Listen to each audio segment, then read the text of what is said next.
What is up, everybody? And we're live. Yes, sir. For Impact Wrestling for November 29th, 2018. Thank you guys for tuning in. We're getting things started here.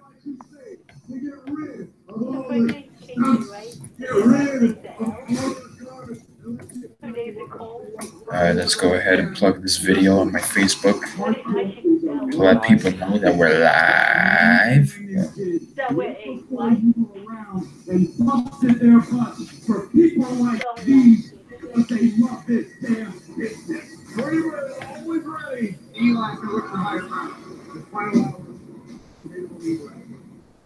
I'm telling you, when you need assistance, and you will fall. I don't want you anywhere near me, my wife, or my daughter. So I'm gonna call you. The answer is no. Eddie Edwards and Moose. Wow. Call 911.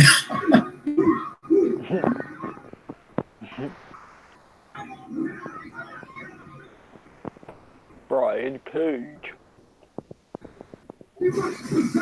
Dark Alley. What the fuck?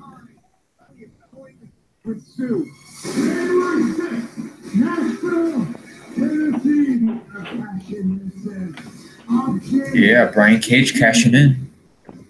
Nice. Against Johnny Impact in the Asylum. No pun intended. Cool.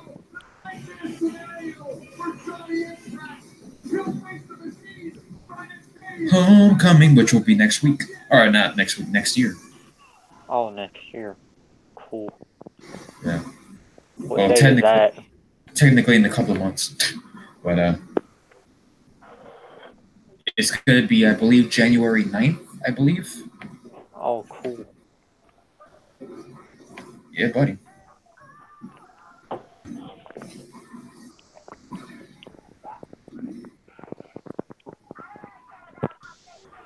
Yeah, thank you guys for tuning in, and after Impact tonight, we will be discussing JD. Thank you to Revolution. JD blocked you for what? We're gonna talk about that once Impact is over. We're gonna talk about it. Nice. And then we're going to address this quote-unquote worst Raw of all time, which happened on Monday night, which we'll get to. Yeah, tune in 2 hours from now after Impact, and you'll get your explanation, or you'll get your answer as to why JD blocked me. Yeah. You know, just so you don't have to sit through Impact. If you do watch Impact or don't watch Impact, you know, if you want to wait until after the show to get my thoughts on JD, that's when we'll talk about it. So, yeah, just tune in later on tonight after Impact, and you'll get your explanation. But for all the Impact Wrestling fans, enjoy the show.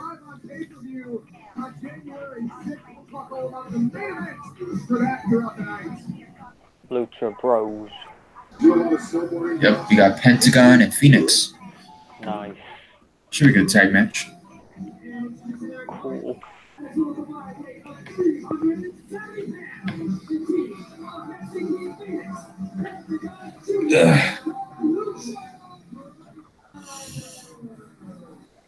Here they go. All right, Revolution, Zone 316, Resurrection. That was a long name. Impact is kick ass, bro. Oh, yeah. Sure thing, bro. For sure.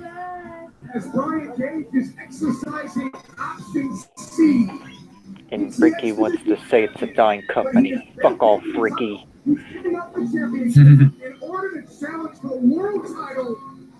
By the way, thank you for the dislike, brother. Wait, someone left a dislike? Yeah. Wow. Bro, we're like 5 minutes in and I already got this like whatever, man. Fucking idiots on there, man. Could be a JD fan too. You never know. Alright. Yeah, so we'll be discussing Raw from last night or last Monday night, and then JD from New York too. Afterwards, after the show.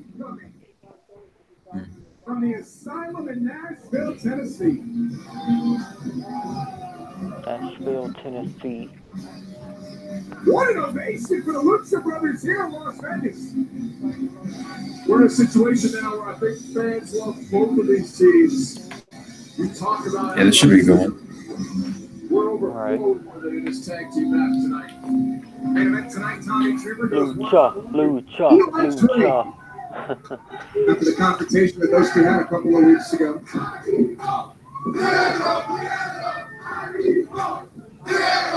Tommy Dreamer was so passionate a couple of weeks ago. Remember he talked about Conan and the influence that he's had over athletes like Pentagon Jr. and how about LAX? They want to face the Lucha Brothers. They want to defend their titles against them. Conan is saying that maybe it's not the right time. Sometimes that means he probably JD disliked it because he hates Impact. Could be. The Lucha Brothers? I think Conan understands that it's a complicated situation. You got the best tag team in the world, and you got this brother tag team. Shaveri, what's up? What's up, man? Yeah, so since you're tuning in right now, after Impact is over tonight, we're going to be talking about Raw from last Monday night, and then we're going to talk about JD from New York. Well, they're both in the same topic, so after Impact is over, we're going to talk about it.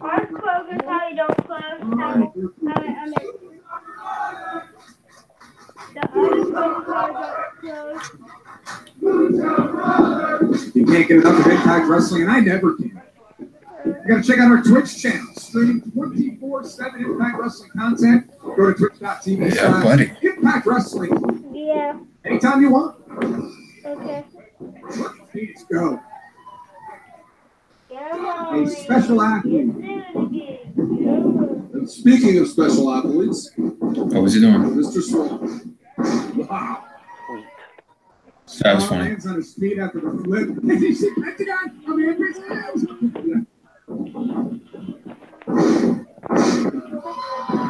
That was a little better than okay. Rich Swann, a unique athlete, has his feet will use the ring, unlike anyone you've ever seen. Very creative outfit. Yeah, I haven't. Yeah.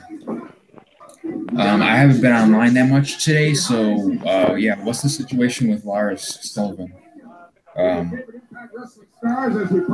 Shaveri, let me know in the comments because I haven't heard the news of it. Of who, Lars Sullivan? Yeah, have you heard about it? I've heard he's supposed to be coming to the main roster, but I don't know when. Oh, jeez. Yeah. Cero dinero. And set the square off.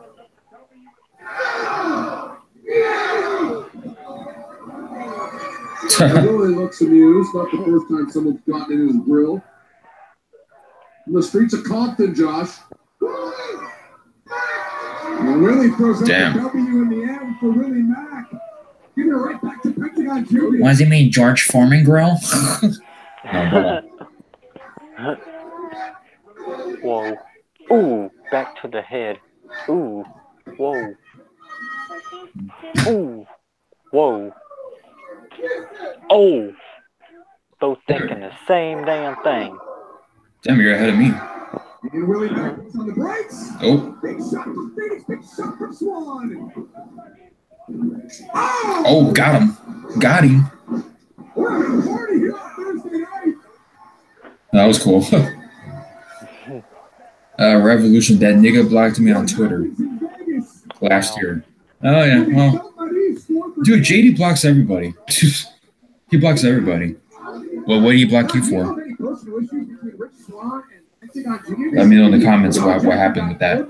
Well, I mean, listen, for Pentagon Jr. and his brother Phoenix, you're used to being the top dogs, top of the food chain athletically, if you will, as a tag team, and now Rich Swann comes out here and, frankly, doing some of the stuff just as good as you.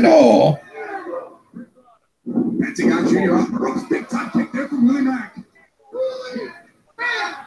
Pentagon still on his feet.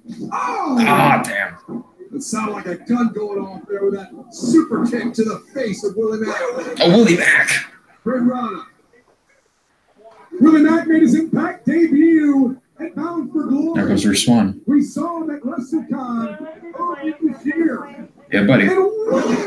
Nice. Continue to go to work.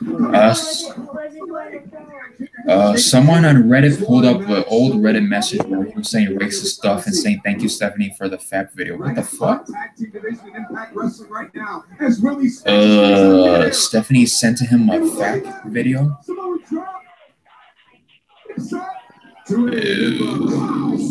Okay, well. And then how about this? Standing frog splash, Pentagon. Here comes Willie the legal man. Good shit. All because I said WWE was garbage, then you just blocked me from there. Near fall after near fall. He says it's garbage too. I just had to check our run. Why is it blocking? The fuck is why is he blocking for that? He thinks it's garbage too.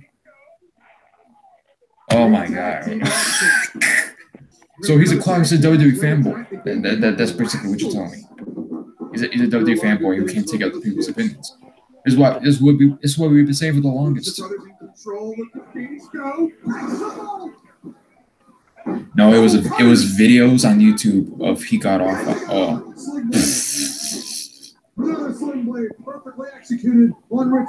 Oh wow! So jerks off to Stephanie. Here comes Pentagon Jr. And the your brother go rolling. 619 in the back of the head. 619. Nice. Bros. Boom. Dinero. Pentagon Jr. Nice. Kick in the ass. Boom.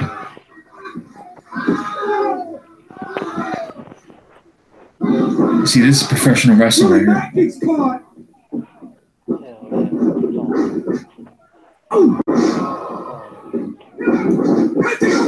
Wait, what?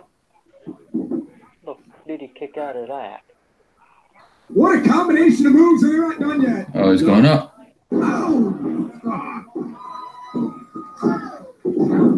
Shoulders down. And the Lucha Brothers were that close. Yeah, Willie, a 280. Too big to hold down for a Are they in Vegas tonight? Oh. Yes, they are. Uh-oh. Oh, ambulance. What's going on? Was EC3 a good wrestler or a good character on Impact? He was more of a character. He wasn't that good. That's just me. He was good on the mic though.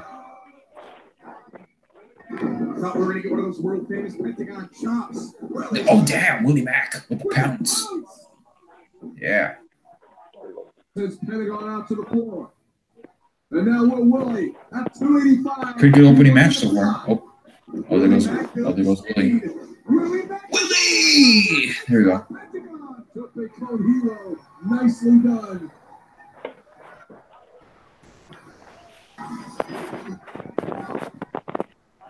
Rich Swann, he's got the goggles back on. Oh! There we go. To the outside.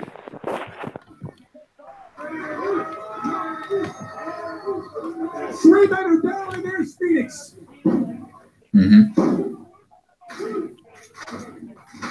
Phoenix can fly. Can he ever? Get ready to fly. Double jump, triple jump. Phoenix, look at this. It's the Lucha Brothers. Willie Mack and Rich Swann. Good match so far. Oh, yeah. Awesome.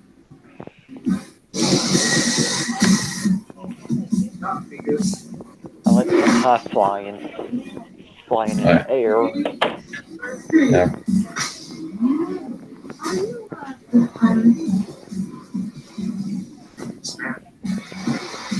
I mean, there might be some kicks, there might be some flips, but as long as it's executed good, it's all good. Oh yeah. Your own deadlines to fit your life, so you can live and learn. Try FlexPath today with a free trial course at Capella.com. Let me go on my Twitter. At this station, you get Exxon and Mobil. So I could share the video on Twitter. And get no point. Get all the get all the fans jumping. Start earning today at Right.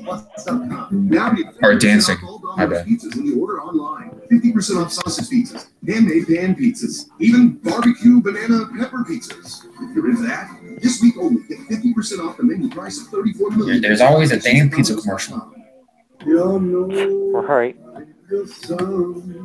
LOL, JD thought he was tweeting Vince, but Vince doesn't use Twitter. He has someone else monitor his Twitter. Wow.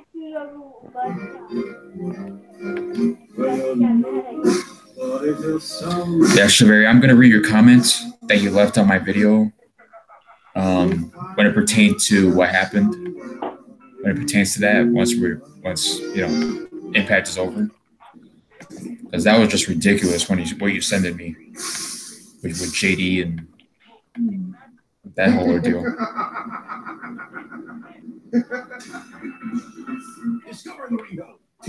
Washington Giraffe. Mattress Firm's most popular sale ends Tuesday. It's your last chance to see what everyone is rating. Right now, you can a queen for the price of a twin. Plus, enjoy savings of up to $600 with every brand on sale.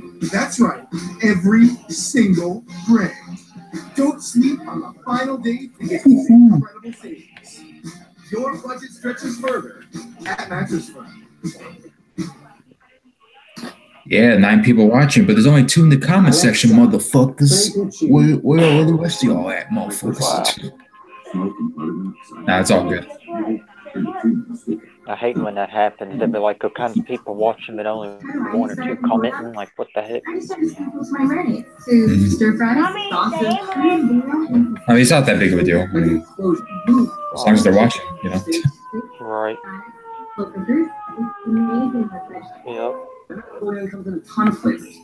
Chicken, beef, Roasted garlic. Just whisk it in, brush it on, saute it. It adds a cooked all day taste. That doesn't take That are only interested in the JD conversation or the JD topic, if that's the only thing you're interested in for this video, tune in after Impact, and that's where we'll talk about JD and Raw. So, but right now we're reacting to Impact Live, to Impact Wrestling right now. So. So when you buy one room, it's only $50 for laminate in the kitchen, $50 for carpet in the bedroom, and $50 for hardwood in the office. There's no limit. To be honest, JD doesn't want WWE to get better, because if WWE gets better, he's not going to have anything to complain about, and he's not going to get his usual views. This dude seems bipolar to me, really. Wow. Seems bipolar. He blocks people because he says WWE sucks, even though he thinks he sucks. But yet he doesn't want WWE to get better because he won't have anything to complain about. It's like, what do you want? You want to complain about it, or you want to enjoy it? All right. Like, it makes no sense, man. All right. You know, that's why I've been saying for the longest. Like, if you don't enjoy watching something or covering something, stop covering it. Simple.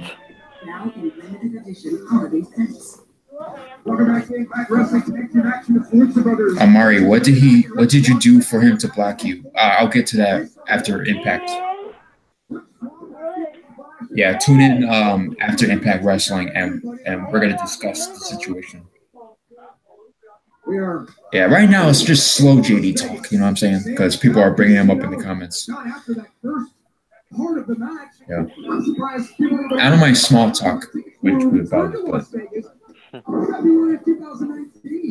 Absolutely. Willie Mack with the smack. Watching some of the action we've seen tonight. Tickets are available right now. Join us on February the 15th, 16th, and 17th. Tickets to Impact will make for a great Valentine's Day present. When's Valentine's Day? February. Oh, don't celebrate it. Oh, don't celebrate it. You don't know when Valentine's Day is, really? Tomorrow night will be live. Ooh. California Gold Rush. Yeah, buddy. Newark, California. 10:30 p.m. Eastern. On the West Coast. You do not want to trade forearms with Willie Mack. No doubt about it. Wow. Damn. Willie gets the better of that. Yeah, huge right hand. I mean, I could say, like, I didn't really do anything. Like, I didn't tweet him or anything. It was just, like,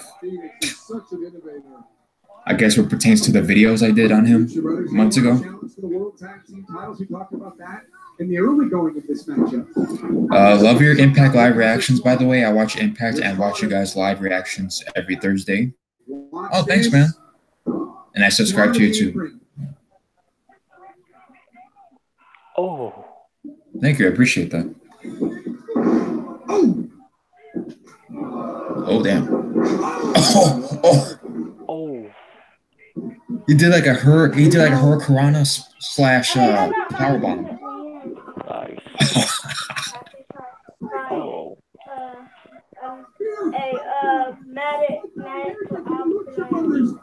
That was sick. Chef is trying to buy a magnet of Demi to get on Howard's key ring when he drives. Caught him with the point of the knee. Pentagon! Got him! All the way. Pentagon with the stomp. Willie Mack. Jeff, Sami Callihan needs to win a belt.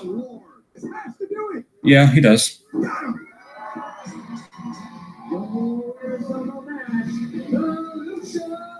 I wouldn't be surprised at some point that he wins the world title. I think at some point they're going to give the world championship to Sami Callihan. At some point.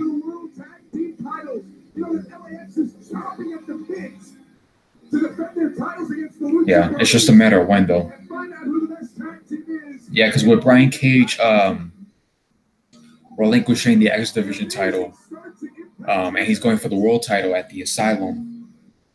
Oh boy. Wait a minute.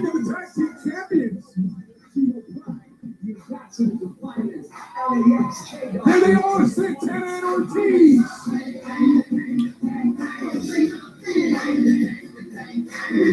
LAX.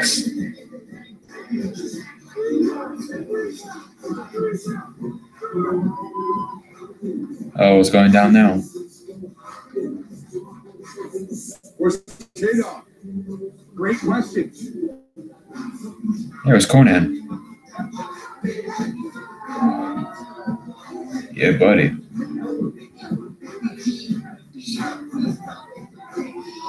LAX are just humming right now.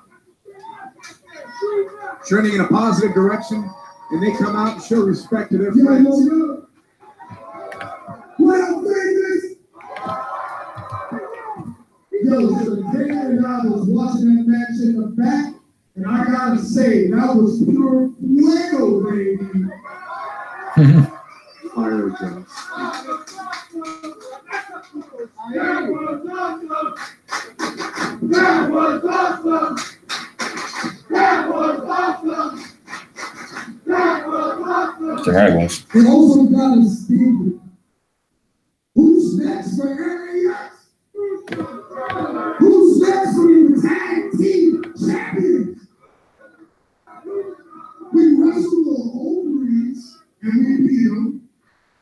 We wrestled the Third Knot Scrubs and we wrestled the OGs. Y'all know what happened. We beat them. And we go to ourselves, who better? Who better than Family? Yeah. So check it. Since day one, we stepped foot into this company, and we beat every tag team this place has had to offer. And then what happened? We took these straps and we took them around the world. And we beat all the best tag teams that the world has to offer.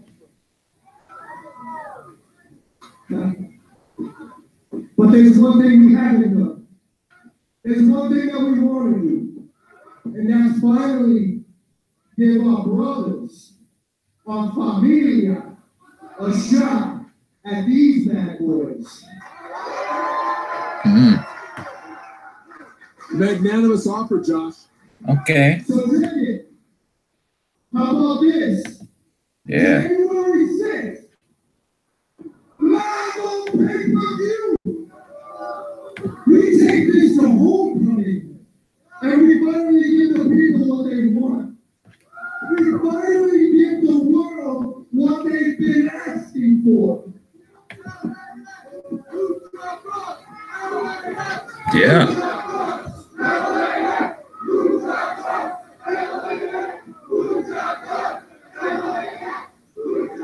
So another match for the Asylum. We finally give them Elias, Lucha Brothers, World Tag Team title match. Do I get a vote? I say let's do it. Isn't that what you want? Isn't that what you want? You know why? Porque nosotros somos los Lucha Brothers y somos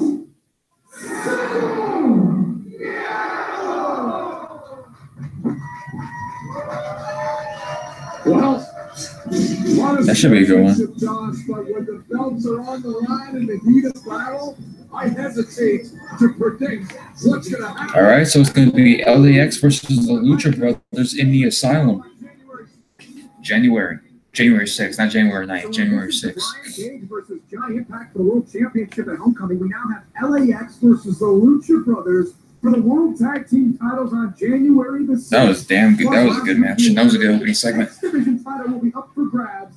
as Ultimate X returns at Homecoming. Yep. Homecoming is shaping up to be can't miss. Qualifying matches for Ultimate X will begin next week. So we come here tonight, Eli Drake versus Tommy Dreamer. Amari, just a question. What will it take for you to watch the WWE full time again? Between two knockouts. Amari, shit, man. Right now, it's a special look at Bryan Cage. It's gonna take a lot for me. Let's just say that. Let me just say that. It's gonna take a lot for me. I mean, yeah, we talk about WWE as part of like our topics of discussion, the Asylum, but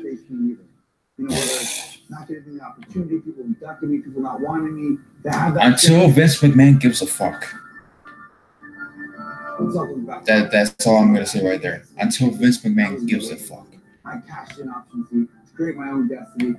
Until like they just stop everything with the continuity. Have the wrestlers actually go out there and pull it, take it all on the line. Get all of their moves out. Don't try to play it safe, even though they're getting more injuries, even though they're trying to play it safe, but yet they're getting more injuries. Like how does that make any sense? Get rid of the scripted promos. Actually have the wrestlers cut their own promos. If they're confident enough to. Push the right talent. Don't underutilize talents like Samoa fucking Joe. Shinsuke Nakamura and the Bobby Roodes of the world, the Bobby Lashley's of the world. Until Vince McMahon starts giving a fuck about what the fans truly want in their company, I'm not gonna watch it full time. The most you're gonna get out of me is our WWE topics in the Asylum, and possibly, maybe, Royal Rumble at WrestleMania. Yeah, because the last few years we've been doing WrestleMania live reactions and Royal Rumble live reactions. Use it on Monday by Thursday. I'm even debating about doing a Royal Rumble live reaction this year or next year because last year Shinsuke Nakamura and Asuka won their respective Royal Rumbles, and they didn't amount to shit. It'll ruin TV for you forever. It's ridiculous. What's the point of winning the Rumble if you're not gonna get that big push, you know what I'm saying? Yeah. Everything was too loose. It's getting tiresome. With a range of sizes for all body types, the benefit doesn't. It's guaranteed to be your best fit. Enjoy gift joy at Kohl's Friends and Family. No, it got to the point with me where I just had enough, you know. Family boots and toys, but get Kohl's cash. You know, plus all these people who get all ass for in the wrestling industry. Oh, you don't know the business. You've never been a part of the business, so you can't. So basically, every fan who's watched professional wrestling, positive or not, they can't have their own opinions on the shows because they've never been a writer, they've never been a booker. It's stupid. It's really stupid. Real luxury, unreal value. Only at the Real. Download the app. That's such a shitty argument. Oh, you've never been in the business, so you can't critique it. It's like, fuck off. That I can't write movies. I can't write, you know, TV shows and music and sports, and you know, we can't talk about anything because we've never been a pro at it. It's ridiculous.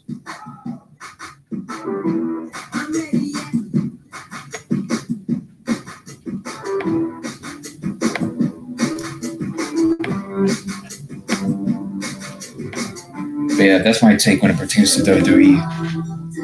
I just Philadelphia cream cheese. You know, you'll watch something for a very long time, but eventually, you know, it gets tiresome. Do you have a child whose favorite word is why? Give them little passports, an irresistibly fun subscription to Curious Kids. Every month, a new little passports package is sent with their name on it, loaded with super. Yeah, usually Robert's here by now, but he was online. He saw the link, so spark your child's curiosity. he should be coming in anytime soon. Cultures from all over the globe. Curious yourself? Good. Find the perfect gift at littlepassports.com. Must be 18 years or older to order. Express.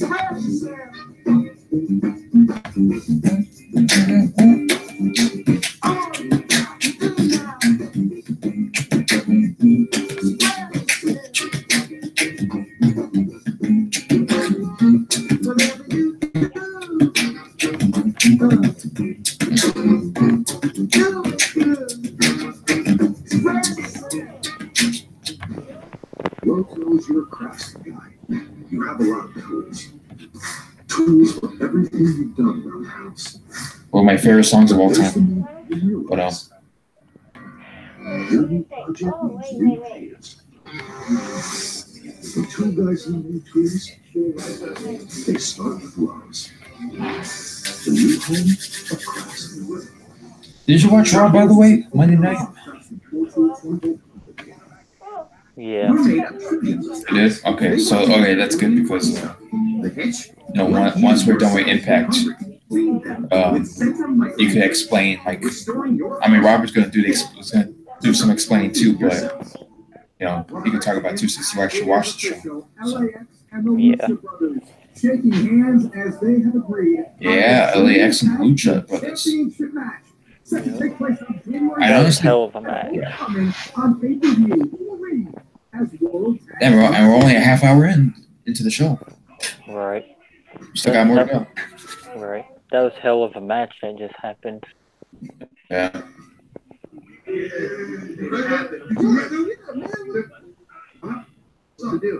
What was that? What was that? Uh-oh. What was going into the ring and making an announcement without telling me?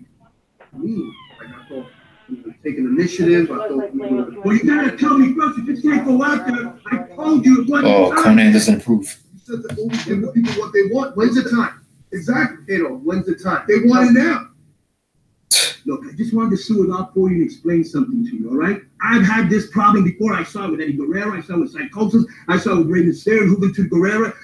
Okay, I'll give you an example. Juventud and Rey, they were tag team champions of AAA. One day we decided, hey, let's have a dream match. Rey Mysterio versus Juventud Guerrera, two of the best young high flyers in the world, right? Wrong. What happened? Rey hurt Juvi in the first match. Second match, Juvi hurt Rey. Their personal relationship was never the same anymore. We didn't hang out anymore. Personally, they weren't friends anymore, and they didn't want to be a tag team anymore. Did you ever wonder why they don't tag anymore? What happened with LAX, Homicide, Hernandez, King? Hey, I raised King.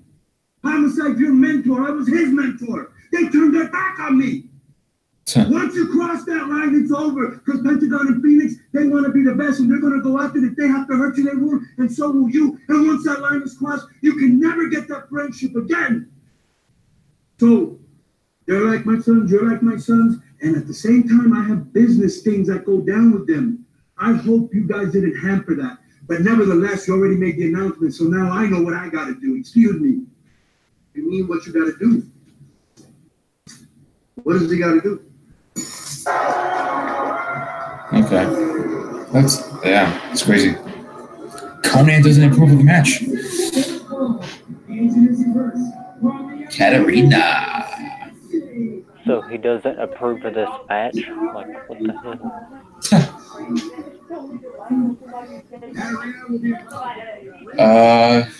Okay, Shiveria, I think Vince told Nakamura and Styles to dial it down so they will outshine Reigns at Mania. It's like if Roman was that good as Vince wants him to, people make him out to be, they shouldn't have to worry. It's ridiculous, man. I wouldn't be surprised, if Vince told Nakamura and AJ to because that match at WrestleMania, I've seen better, from the two. Oh yeah, Jordan Grace. Oh yeah, they're gonna have a rematch, right? Jeff, Drake Maverick, future WWE Universal Champion. Fuck that. I don't want to see that. Shiverio, Fox wants Ronda to move to SmackDown. I mean, it would make sense considering Charlotte, attacked her at Survivor Series. That would make sense. I bet Roode is regretting going to WWE, getting his robes pissed on. Yeah, that's ridiculous, man. Got a big time max squat, big time max deadlift. That was just crazy. Very powerful young woman. You see Kota Ibushi versus Nakamura. Yeah, I've seen it. Good shit. Eli Drake one-on-one with Tommy Dreamer. Can't wait for that. Dreamer's had such a storied career. You can see what Tommy Dreamer's accomplished. All you got to do is download Global Wrestling Network. Download it today. Go to globalwrestlingnetwork.com. You can watch it on Xbox, Apple TV, Chromecast as well. I watch GWN on my phone. Oh, me too. It's fantastic. Some great matches on there. And look at this now. We've established Jordan Grace has got a huge power advantage, but man, Katarina's about 5'11". She's got a real leverage advantage, kind of like a female Barry Windham, if you will. It's a great analogy. What do you think for Katarina that she needs to do here to defeat Jordan Grace? I think she needs to create distance, use that reach to stay away from the power. Yeah, let's see what they do in this match, because Katarina was taking her to the limit. Because Jordan Grace, they say she dominated Katarina, but it wasn't really a squash match. It was she was actually fighting back. But that Kota Ibushi versus Nakamura was strong style. I don't know what the fuck Nakamura is doing in WWE. She feels that she maybe found something in there. Yeah, nothing compared to Wrestle Kingdom. Used to her advantage. Not even close. Shoulders down, and Jordan Grace was that close. Sloppy cover there by Jordan Grace. Now she hooks the leg. And again, Katarina able to kick out. You think if she uses that cover first? Yeah, I mean, Vince is a bitter fuck. He don't give a fuck about Nakamura. Oh, we're gonna give the belt to, we're gonna give him the U.S. champion, the U.S. championship. Las Vegas. Oh yeah, what a prize! Let me tell you. Going for that finishing submission and great counter by Ridiculous, Katarina. man. There's that big long leg. Going for that kick. Now that I like. We talked a lot, Don, about how hard it is to beat somebody twice in a row. This is a rematch, so Katarina has an opportunity here. Oh! Huge jumping front kick by Katarina. Goes for the cover. Jordan Grace has her foot on the bottom rope. Great ring awareness by Jordan Grace. Well, Robert's not gonna like this match again because Katarina's fighting. She's taking her down. This is Impact Wrestling from Sam's Town Casino here in beautiful Las Vegas, Nevada. Oh! Just a plumbing. Yeah, this is getting rough. This is a war of attrition tonight here. WWE wanted Ibushi. Ibushi said, no, fuck that. Can't blame him, man. Because they would do the same thing to him they did to Nakamura. Same thing. Just because they're Asian, you know. As we'll be live tomorrow night on Twitch. Shoulders down, another quick kick out there by That's the only reason why I really think of it. Oh, they can't speak English. Who gives a flying fuck? Have you had much interaction with George Grace? I tried talking to her, like you said. I mean, she's not overly friendly. Reminds me, she did not appreciate my. Wow, she's beating her up again.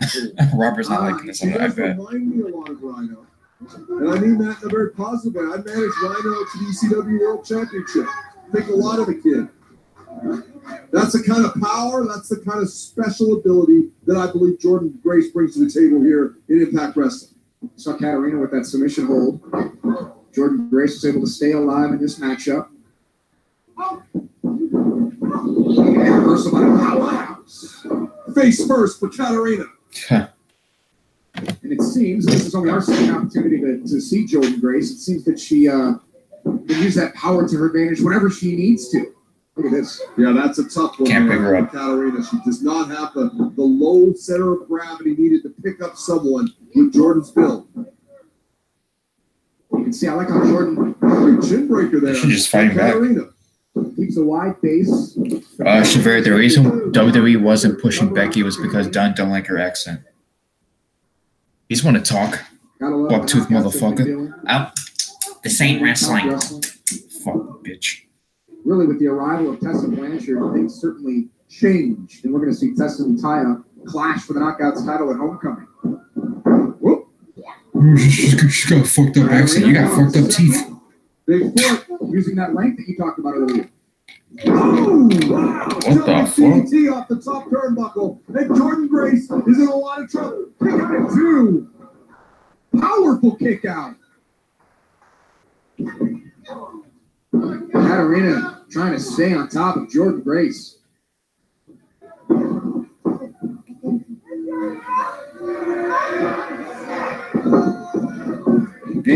there's Jordan with the pounce. Jordan Grace knocked her 3/4 of the way across the ring. That's that explosive power in the legs and the lower body of Jordan Grace coming to play in this match. Jordan Grace in control right now of Katarina. Katarina was back to her feet. Perhaps on instinct alone, Katarina's a 2-time Knockouts champion. Jordan Grace drives the knees. Wow! Oh my! What an that was sick. Cannonball. That was explosive. One more look at Jordan Grace in the buckle. Splash. She continues to inflict offense. Vader bomb there by Jordan Grace. Dunn is scared because as soon as Triple H takes over, he's getting fired. Submission. Will Jordan Grace put away Katarina here? She's got her. God. Because Triple H doesn't like him. Well, can't say I blame him there. Katarina screaming out his name. The winner of the match by submission, Jordan Grace. Katarina had no choice but to tap out. Another win over Katarina. With a light around the way from Katarina, she can tap out now. She was going to pass out. Might have some broken ribs there. See how Jordan Grace had that wedge in the side. Really digging deep with those knuckles on that submission move. Still to come, our main event. It's Eli Drake one-on-one with Tommy Dreamer. Eli Drake says he's the Oh, that's the match tonight, okay. What happens when he faces Tommy Dreamer tonight? Oats seem pretty simple, right? They're actually kind of extraordinary. See, oats contain a soluble fiber called beta-glucan. Beta what? Stay with me here. This is where it gets interesting. This fiber really doesn't like cholesterol, so it traps some of the bad cholesterol and shows it a thing or two. Making Quaker oats a delicious part of a heart-healthy diet. High five, Fiber. Whether you were born for more dance-offs. Yeah, so anybody in the chat right now, you know, want to give your opinions on anything pertaining to anything, you go ahead in the chat while we're waiting for the commercial break. I don't even know why Kevin Dunn's still in the company, to be honest with you.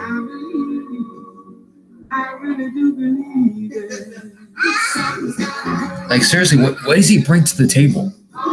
Seriously, what does he bring?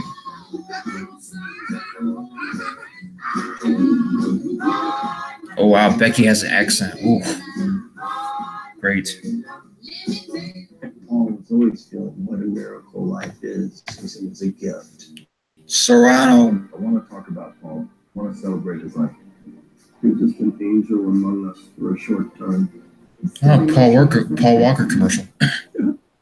We all knew it was our job to leave a legacy for someone we love. Hi, I'm Natalie Morales, inviting you to What the fuck was that? Behind Closed Doors. Yeah, I knew you'd be pissed about that match. Damn right, I'm fucking pissed. Jordan Grace needed to drive Katarina to the ring post to win the, and then do the rest of her moves to win the match. Fuck that. Yeah, she should have squatted. Like they talked about how they were gonna have another match. Like she should have squashed her. Yo, I didn't mind Katarina getting some offense in the match. Yeah. I mean, that's the story they wanted to tell. In the first match, Jordan Grace should have just squashed her. It's the same match that we seen 2 weeks ago. Yeah, pretty much. Only difference is Katarina had to be driven to the ring post to lose after that. Really? Like a fucking ring post spot for Katarina? Yeah, man, it's ridiculous. I'm sorry, but that bear hug move as Jordan Jordan Grace's finisher, that's gotta go. Yeah, I don't see what the difference is between that and anybody else who does it. Now, I watch much more work in the indies, but if that's a finisher move, then Impact Wrestling needs to change that. Yeah, you got Don Collins calling her the rhino of the knuckle position. He can't reference that tonight again. I mean, if that's the case, then have her finisher move be the spear. It does have to be on like the same spear like rhinos, but I mean she can. But give her something better. Mm-hmm. Yeah. She's pretty damn good too. And I'm sorry to say this, Katarina, fuck Katarina.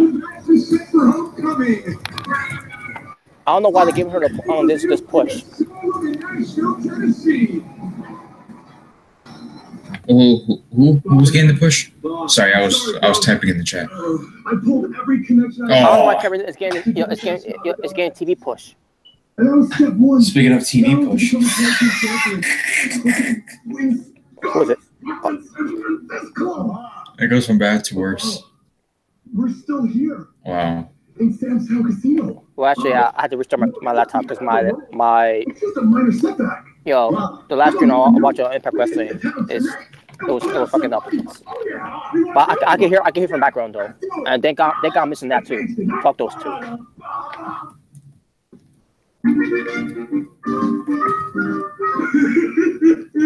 Sucks. Oh my God. My kids, they're so embarrassed by me. Blah. Yeah, I don't have any kids, but someday I will. My wife's gonna divorce me. I lost everything. Blah. This is so I'm not married. I'm only dating. That doesn't matter. Someday I'm going to. I don't even know what he's talking about.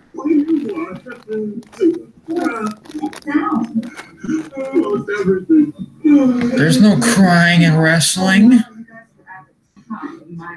I'm gonna read you guys' comments once this segment's over. Because I'm getting so many comments now.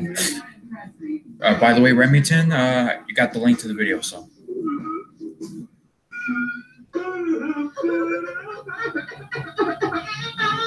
Wow, this is that something still going on? This is so cringeworthy. Yeah, followed by Cam crying. Oh, that's what they're doing? That's what it sounds like?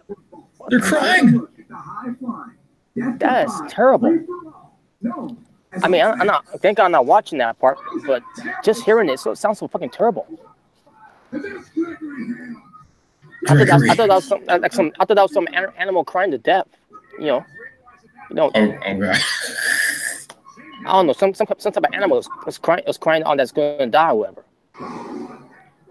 That's what it sounded like. Gregory Holmes with that green ass jacket. Bright ass jacket. Remember that. All right, so we got some comments. Shaw Powers, Gady from New York. Yeah, pretty much. Oh crap, savage. Oh yeah, by the way, Robert, we're gonna be talking about the JD situation, and we're gonna talk about Raw. You know, the worst Raw of all time after Impact. Oh really? Yeah. There was a worst Raw of all time. Wow. I mean, how many is that now? About what, 500 times? Yeah, that is true. But hold on, maybe it's 1,000. Yeah, Chavaria, the bitch from New York tried to talk down on someone on Twitter saying the shit I told you said on Twitter. Yeah, the guy said he owns his car and has a wife in the car. Pretty much. Yeah, I'll read what exactly that he said once we. Shaw, his wife is a Vince McMahon poster. Dang. Well, he is a slave to Vince. You know. Oh, Robert, you're gonna love this comment. Shaw Powers, where's that fat fag slob? Roman Hall Productions. I got rid of him. I forced him to retire. Yeah, that's the narrative that people are throwing out there. That the asylum ran off Roman Hall. Himself off.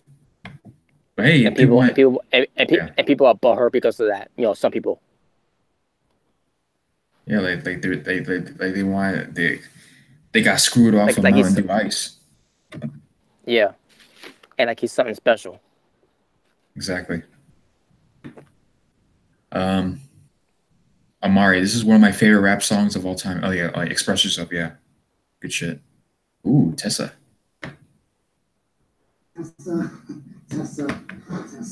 what is your major malfunction?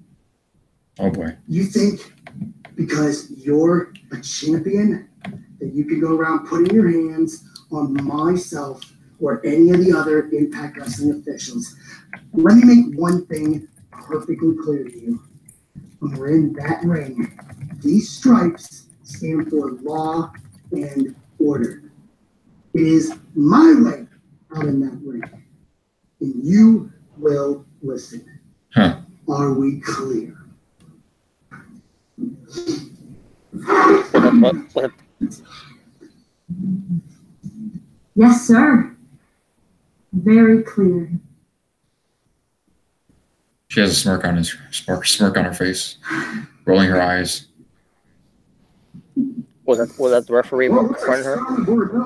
Yeah, and she pretty much was being all sarcastic about it.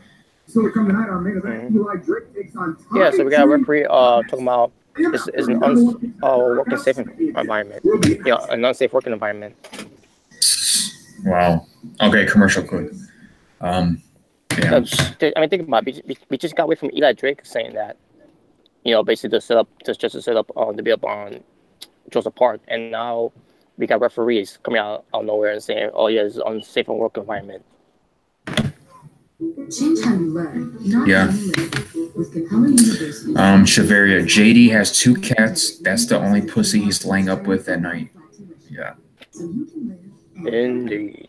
PlayStation guy, fuck JD. Yeah. Nobody wants to fuck JD. Shop Powers. If YouTube could take a shit, the result would be Roman Hall Productions. What? Yeah. What you said? If YouTube could take a shit, the results would be Roman Hall Productions. That's serious. Wow.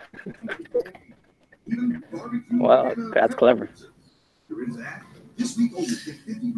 PlayStation guy. Well, yeah, he's got cats. Only pussy he gets. Yeah, pretty much. Shaw Powers. JD from New York looks like a ducking bazooka worm.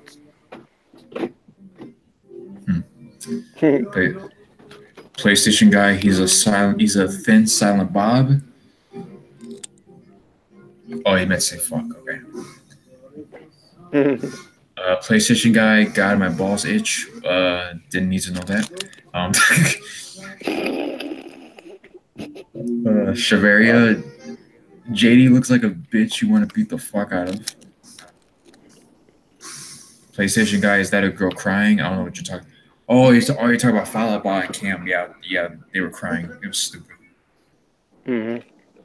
Shaw Powers. I'm glad I missed it. Shaw Power. JD looks like a wombat's left nut. PlayStation guy. JD loves WWE dick. Y'all gonna watch Wrestle Kingdom 13? Yeah, we'll see. Hell yeah. Hell yeah, I am. I'll never miss it. PlayStation guy, fuck Roman Hall. Amari, I have been noticing that JD has been taking shot at you in the past month or two. Were you talking about the one that you sent me a message on Facebook about? Is that what you're talking about? Yeah, I'll get to more of it when it pertains to that, though. Mr. Ricky Jr. is a goon. Wow, I'm so triggered. Shaw Powers. Who's that one? Remendile inbred loser, Charlie Ranfag. Oh God. Pretty much what you just described. Yep. Shiveria. JD, the type of guy to get beat up and go to Twitter to talk about it. Well, yeah, look what happened with him getting beat up by Sam Callahan, sort of. I just got to cook my leg. Food, stir fries, sauces, just whisk it in. Fresh it on, saute it. But yeah, Mari, is it the same thing you already talked to me about from before? Don't just make it better. It's a brand new morning for breakfast. Introducing the JD Delights breakfast. Funny, you know, he'll take subliminal shots, but then he'll block me on Twitter. Wow. Like a pussy. Yeah. Like the thing about it is that like I never tagged him in a post. I never actually commented on his Twitter or like responded to him on anything he said. Like I didn't do none of that. Someone must rat you out. Could have been. Yeah. That's my guess. Yeah. Well, Gamerson was one of them. Who say, yeah, well, fuck, I'm gonna tell JD about this fucking video. Fat ass. It wouldn't surprise me. Go eat some more DiGiorno pizza, fat ass. But and put some more dick in the fries. Right. Yeah, motherfucker, you talk about my JD. You talk about JD, my love. Yeah, it's good to know you love JD more than girls. Fucking idiot. Well, you couldn't get with more than another man. Because you can't get any, let alone to be any friends with girls. And any girls. Tommy Dreamer with the Superstar Billy Graham t-shirt. People have this entitlement for always you are right. You don't care about the men LP here. And you don't care about the men and women who would kill to be where you're at. So let me get Eli Drake style with the reality check and the reality mirror. Don't worry about it. You meet him and post it on Twitter. Oh, you ain't getting no picture. You're not ever gonna see me and JD in the same picture. Oh no. Seeing grown ass men defend him on Twitter. Show that you weren't tough enough with Stone Cold Steve Austin, but it was the other guy's fault. Instead of saying, maybe I need to train a little harder. Here in Impact Wrestling, when the company needed you the most, and you lose the heavyweight title, and you settle for complacency. You don't ever try to climb back up to that mountain. Yeah, dummy. You want to talk about my career? Well, first of all, get a better shtick, because since 1995, everyone's been calling Tommy Dreamer fat. And by your standards, that's fat shaming. Oh, my feelings should be hurt. Well, they're not. Everyone's been saying, oh, I'm going to end Tommy Dreamer's career. My career ends when I say it ends. And even Dreamer, they're going to say, Tommy Dreamer, ECW, Tommy Dreamer, House of Hardcore. Tommy Dreamer bled, sweat, and did every single thing that he had for this business, and is proud to be a part of Impact Wrestling. A career, when it's all said and done, better than you think, and that's what you tell them every single week. They step up to you. Great. Yeah.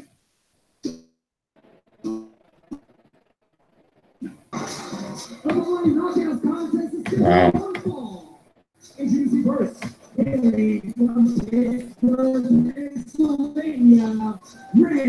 Yeah, that's it to me. Just with the Graham shirt. Pretty cool.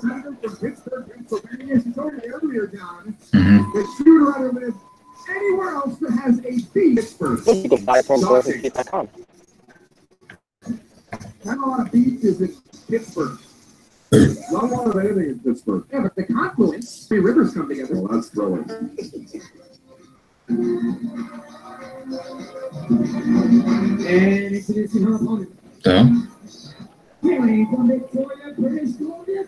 it's gonna be another driver match.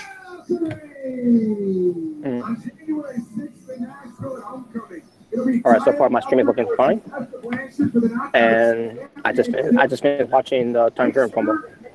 So what's this? Raylan. Right now at ImpactWrestling.com. You can also join us on pay-per-view.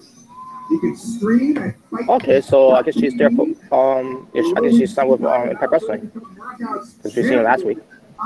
So, hey, was it last week that we seen her, or was it 2 weeks ago? I can't remember. It was 2 weeks ago. Because remember last week? Yeah. Oh yeah, that's right. That trash show. Oh man, well, I try to forget that. Yeah, man. Shaveri has a question for you, Robert. Right. Do you see anything special in Lars Sullivan, or is he just another big guy? I do see something special in him because he has that old school look, if you know what I mean by that. Mm-hmm. But knowing WWE, where it pertains to their big guys, he's going to be another generic big guy. At the end of the day, they'll push him to a point, and then they'll forget all about how a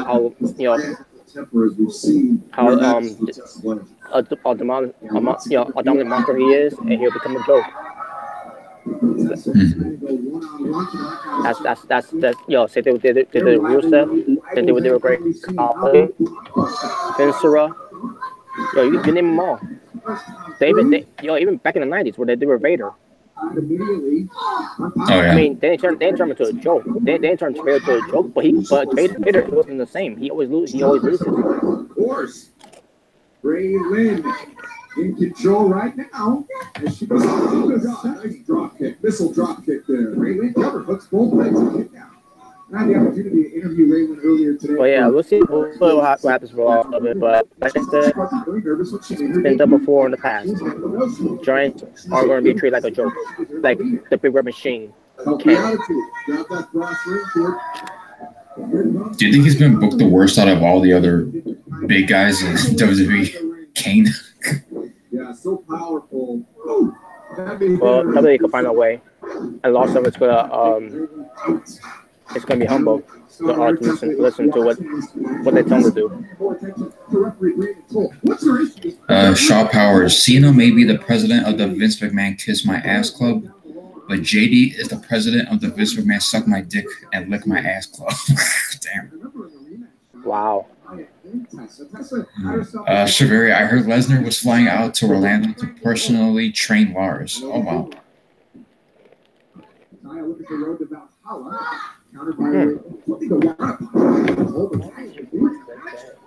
mean, he's been trained, before, to wrestle before, but be trained with someone with Lesnar. Disrespecting the #1 contender for the Knockouts Championship. That tells you something out there about Lost Sullivan. It brought Lesnar probably some valuable in wrestling. Taya Valkyrie, watch this. Adam Reigns' makeup might still be on the canvas after that. Look out! She's got that sunk in. Oh God, that's good. Break her in half. Knew that was gonna happen. Has a new weapon at her disposal. It's a submission maneuver. She has your legs locked, she's on top of your back, and she's got you locked up. You're not going anywhere in that move. You absolutely are not. If she hooks that on Tessa Blanchard, I will suggest that we're going to have a new Knockout champion. Taya Valkyrie victorious here tonight on Impact Wrestling from Sam's Town Casino in Las Vegas, Nevada. And wait, there she is. Oh, there she is. Oh, wow. Champion, the Disruptor, Tessa B, is all over Taya Valkyrie. Huge punches from Tessa from the mouth. Well, referee, I mean, you did that speech earlier to Tessa. You're going to get it now. Yep, pretty much. Curb stomp. Curb stomp. He might have broke his jaw. She's choking him. I think it's security out here. It's going to be a suspension. And well-deserved. Fines and suspension. On my end, Taya Valkyrie wins. And somebody's got to get out here and stop this. Brandon Toll probably. Oh, yeah, we got to the part where. Okay, never mind. Man, he's paid for it now. This isn't right. And the other turning purple. Why don't they do something? Well, they're scared to death of it. They're scared to death, and I don't think they want to get physically involved in this situation right now. And now we have this turning purple. There's Sanjay Dutt and Scott D'Amore.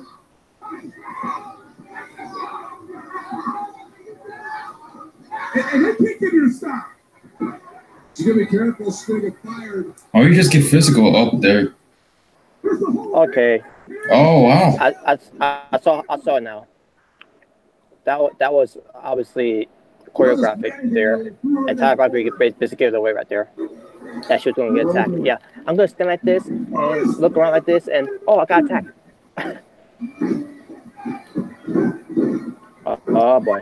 Oh, you're going to be surprised who came out to help out the referee. Taya. Wow. Tessa Blanchard's going to the referee. Looks like she's seen a ghost in the form. Yeah, you're going to like who came out to help out. In the history of the business, Gail Kim, the Hall of Famer. And former Knockouts champion Gail Kim. I like Lars' character because he's a smart monster, not your typical WWE monster hero. These referees just stand there. Wow. What's going to happen? It was even more dumb. Yeah. Sergeant Dutt and Scott D'Amore. Really? They could just stand there and say, stop. Oh, yeah. Yeah, she's definitely going to stop. Yeah. What the hell? You know who came out? Gail Kim? Mm-hmm.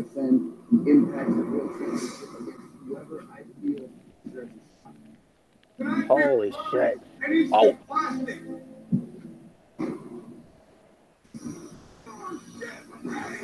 No way, man. You know, I don't think I like this. It'd be pretty hard to argue that there's anyone who deserves a shot more than Brian Cage. Brian Cage has only been approved once since he's been with him. He took 3 people. Yo, Gail Kim, please stay retired. Brian Cage took out some seat. That means he gave up his championship for a shot at the World Championship. That's how bad he wants this.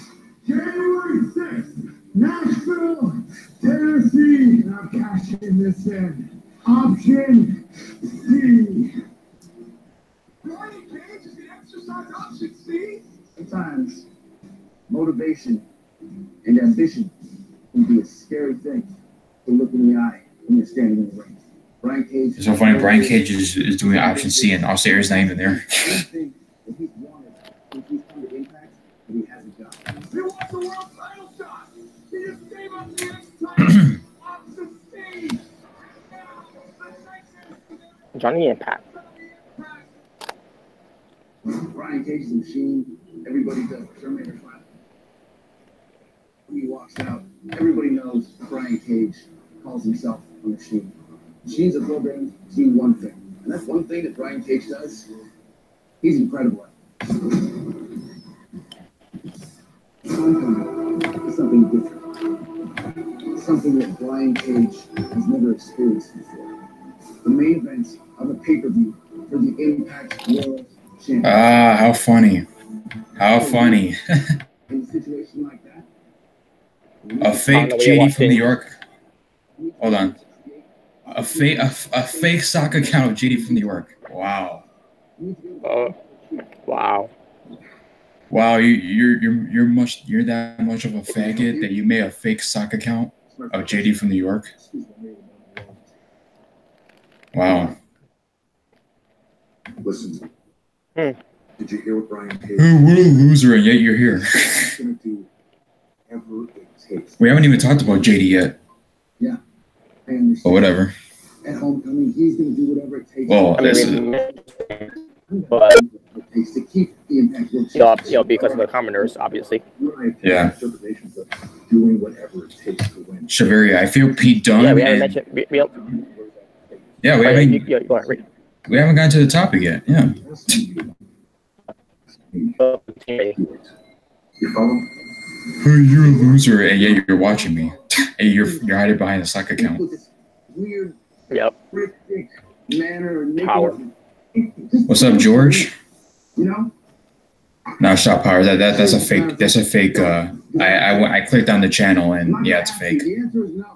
That would have been funny if it actually was him. That would have been funny. Mm-hmm.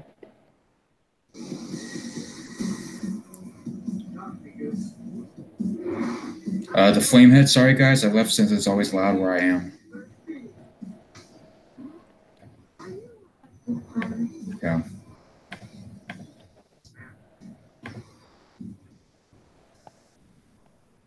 Can I get a snack after Taekwondo?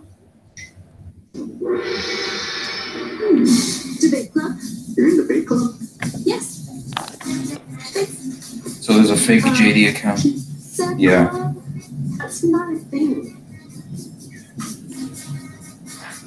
Gymnastics championship.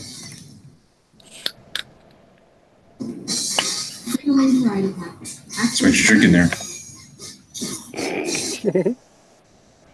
I really agree, Kevin. Me too.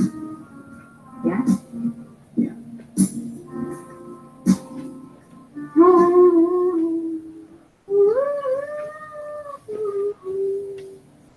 It's getting hot in here. Don't let a third wheel cramp your style because you let your insurance lapse. That is so cringy.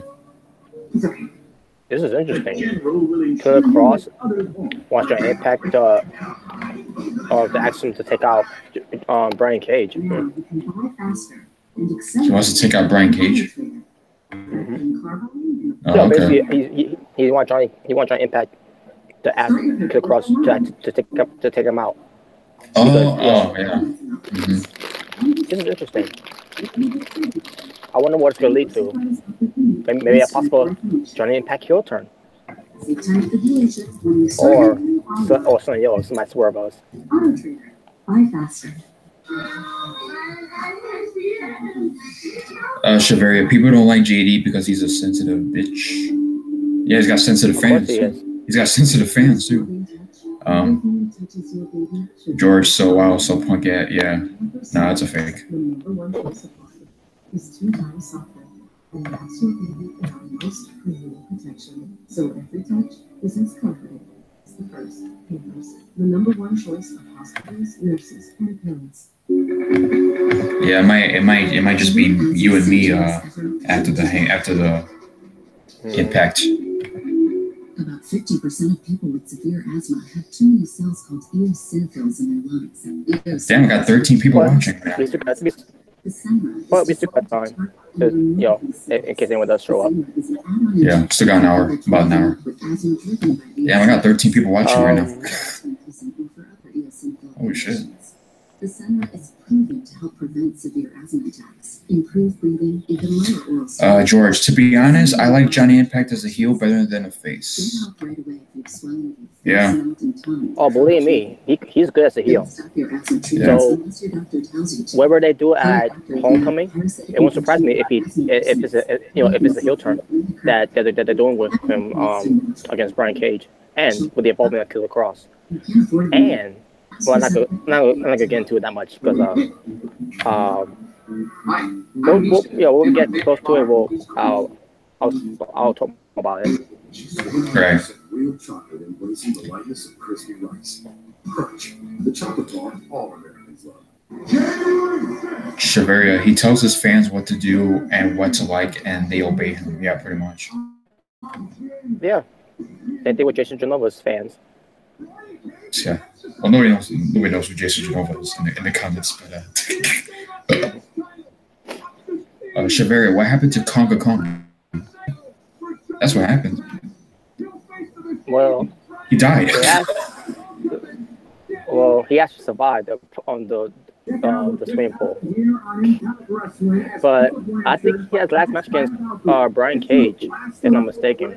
But he's probably doing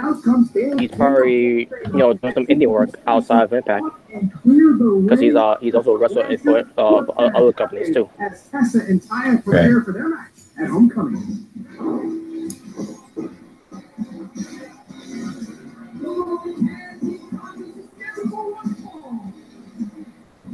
I'm still going to a commercial break. Meanwhile, you're already watching the show, I'm assuming. Yeah. Yep. Okay, it's back now. The Rascals. Yeah, speaking of which, the Rascal, Ariana Grande needs to file a copyright. Some of you may not get that, but the word "the Rascals" has been used from a debut album. It's the Rascals. Just saying. Ariana Grande, someone needs to let her know that Impact Wrestling using the word "the Rascals" as a wrestling faction. Yeah, I think it's somehow WWE fanboy, and they go, she wouldn't know. She wouldn't know because nobody watches Impact anyway. So Well, that's the people's mindset. We've seen him in Impact last year or so. Like we give a fuck. But I didn't catch the other two guys' names. From Dad. See a lot of personality for guys. I think it just took his. Who? I'll look up later. From the Rascals. Yeah, I'll look up later. Yeah, I don't want to Desmond Xavier, which I still don't understand why. Competing in this match here with Dennis. Well, great counter there. Right side out. Desmond, you kind of botched that. What the fuck is this? I think you see certain smatterings, if you will, or maybe. George, those guys have been using that name in the Indies just to let you guys know. Okay. Oh, okay. Rascals.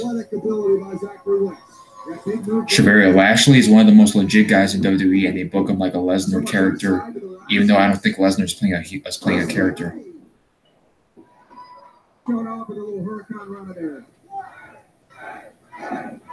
Oh, they don't book him like a Lesnar character. Okay. I think that's what you're trying to say. Who knows what's in these kids' minds? Oh, Lesnar's not playing a character, he's playing himself. What ideology is that? Bronco Buster. And Wentz continues to go. We got Power Bronco Buster there. Damn, he's X-Pac. He's X-Pacing that motherfucker. Wentz with the cover on Chris Bay. Hooks the leg. Stereo. George, at least they're using him. Unlike WWE, they'd be part of catering. Yeah, they would. I think George is talking about the Rascals. If they were in WWE, they'd be on catering. No, they'll be on 205 Live.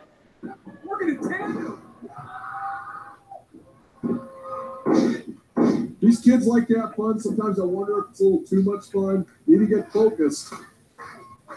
It just looks like it comes so easy to them. The way they compete. Well, they're using Desmond Xavier better this week than last week. Oh, nice. Damn, almost hurt the crowd, man. What's wrong with these guys? No. But,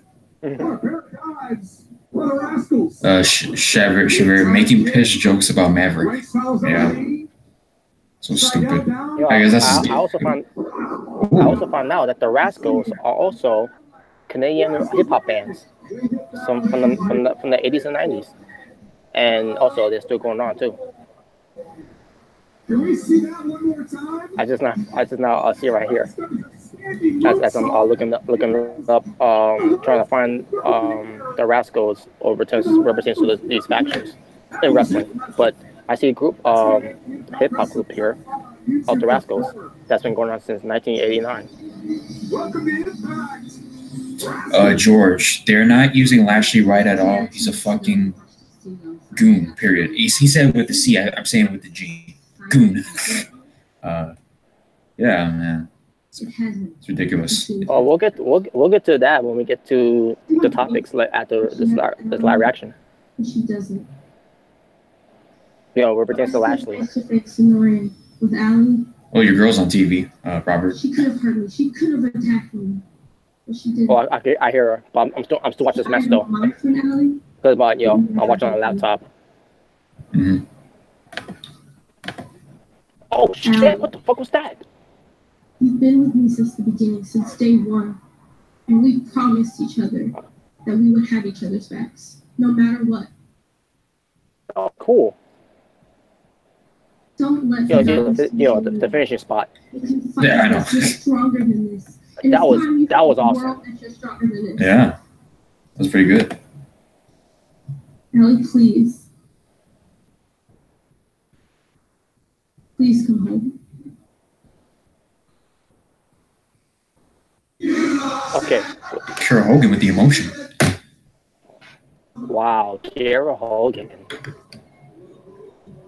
Amari, thoughts on JD from New York's hate on Bobby Lashley? It's illogical, man. It's illogical. That's what it is.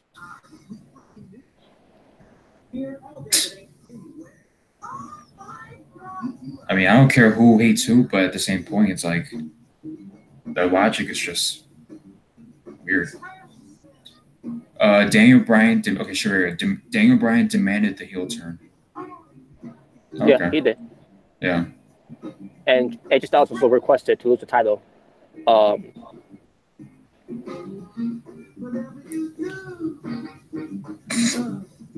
Shaveri, JD is so creative. He came up with Bobby Trashley. Yeah, because nobody else would have came up with that.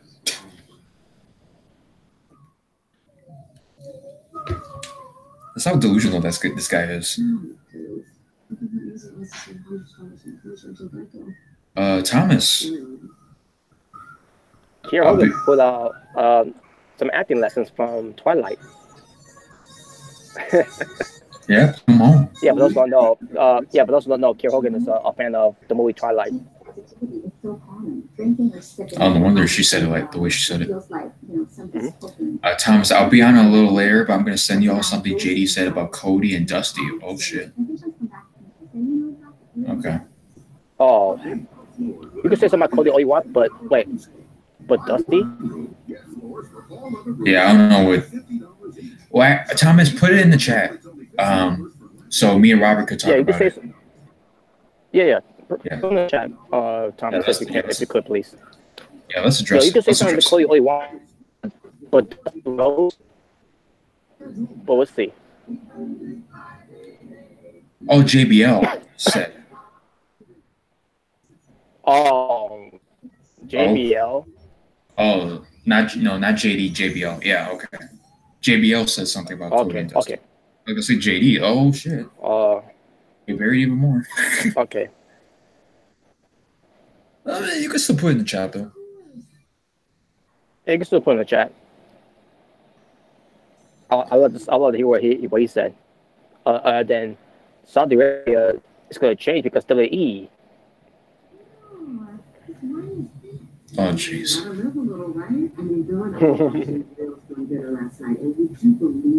Oh, that is such horseshit. Yeah, you'll say that now that Dusty Rhodes is gone. Wow. Well, Cody, if I were you, I would answer back to JBL and say, you want to fucking fight, motherfucker? Let's fight. Oh, and by the way, JBL, yeah, just like you knocked out what? Who was that? Bart Gunn? You got in a fight with Bart Gunn? And Joey Styles, you mean? Oh well, yeah, Joey Styles too. Also Bart Gunn from that Brawl for All. Yeah, that's what I was talking. That's what I meant. Yeah, just like Brawl for All by Bart Gunn. Bart Gunn also took out Dr. Dexter Williams in that Brawl for All too as well.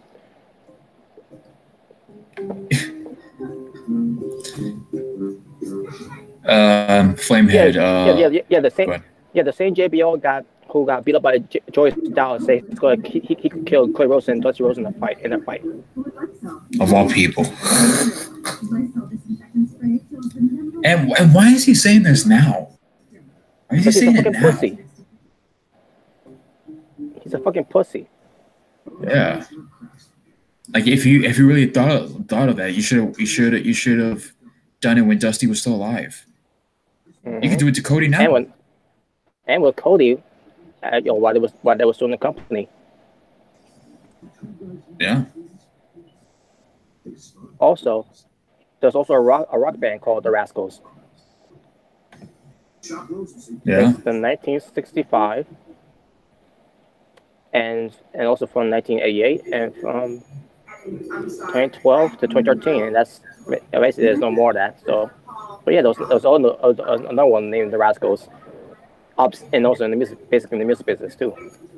But there you go. What the fuck? What is this, the mental institution? But you gotta understand, you're doing everything you can for it. The medicine takes time to work. Once it levels out, what the fuck? He'll be the man that you love and know again. But what he needs right now is rest. Let me show you. What the hell's going on? Oh no.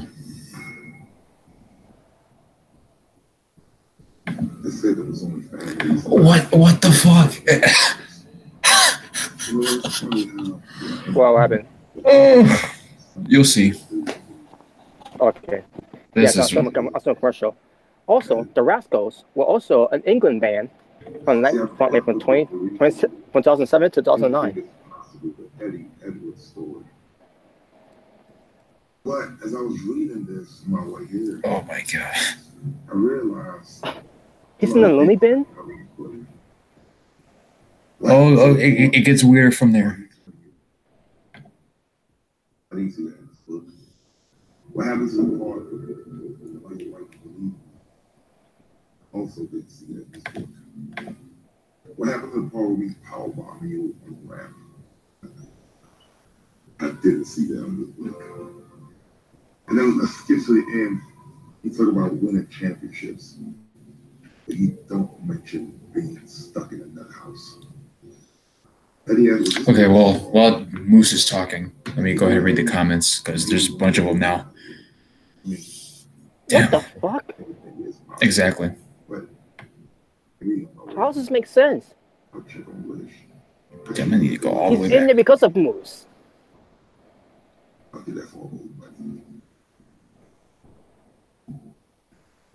And what's with the fucking pink hat?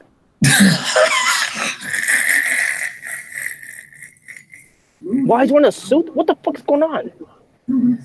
This is what I'm talking about. She felt that she had to do what she did for Eddie's safety and everyone around him to be committed. And why that kind of design? And fucking decorations. Why that color? Brandon told the referee Gail Kim getting physically involved. And what's going to happen at homecoming when Tessa faces Taya in a rematch for the Knockouts Championship? The Rascals made their debut tonight on Impact, and these guys are absolutely spectacular. Next week, Ultimate X qualifying matches take Flamehead. Lashley belongs back to Impact. WWE's ruining him, and he even took away the Dominator finisher he used to do back in the day. Later tonight in the main event, it's Tommy Dreamer versus my guest at this time. Shaw. Watch JD patronize and blow the new Elite promotion and never watch it. Let me talk to you.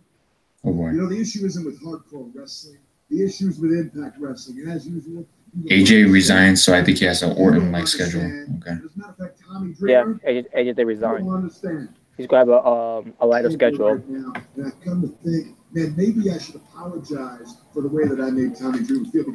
George, here are some talents that need to leave garbage ass WWE. Bobby Roode, Drake Maverick, a.k.a. Rockstar Squad, EC3, what the fuck are they doing with him? Cassius Ohno, Chris Hero, Nakamura, and Asuka. Yeah. Got beat up by Joey Styles, yeah. George, JBL needs to shut the fuck up. Yeah, how's Joey Styles' fist taste? Yeah. Yeah, I'll check out the tweet from JBL. Kenta needs to lead WWE. Yeah, they don't. Yeah. Chavaria, they basically gave Lashley a Lex Luger narcissist gimmick. George, I realized one thing. Moose is playing a troll heel.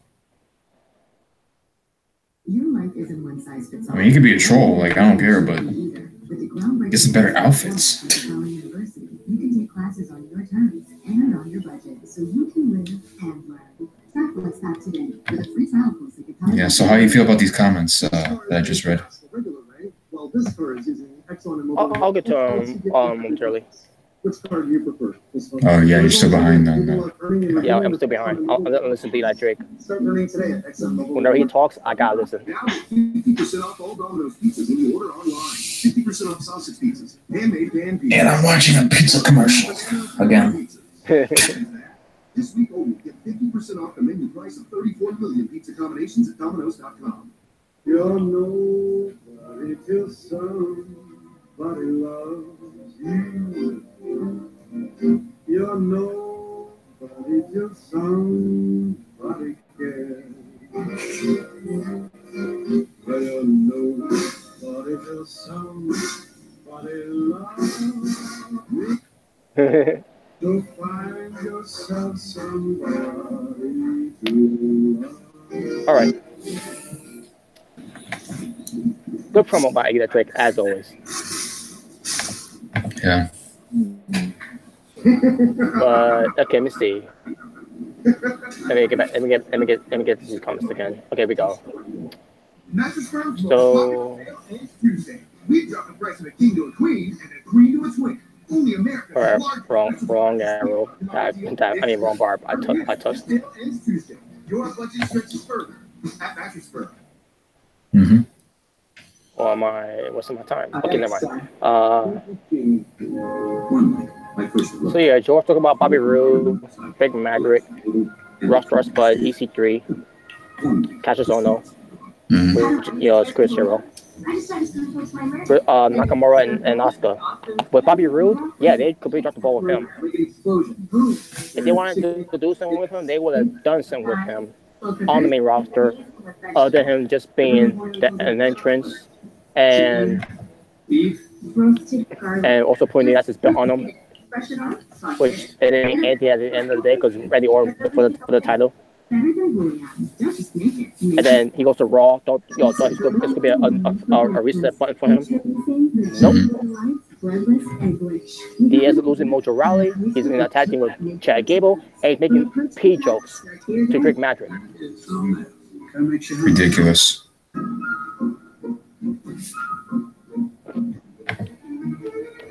Drake Maverick. What do you expect? He's a comedy act, but the way the WWE is doing it, they lack comedy, and it's not fucking funny. EC3? Yeah, I don't know what they're doing from. Especially when he's on NXT. The best brand you can be in. I already don't know what they're doing from him, to be honest with you. They haven't been a heel when he came in, and then when he got the popular chants from the crowds, EC3, and then the whole NX3 chant, because EC3 came up with that.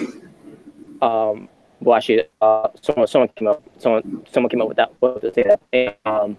And then they had to face because of that. Basically, he got over. Which he wasn't supposed to get over by these fans.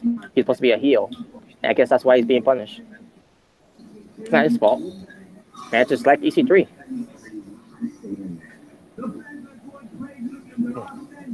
Catch his own though.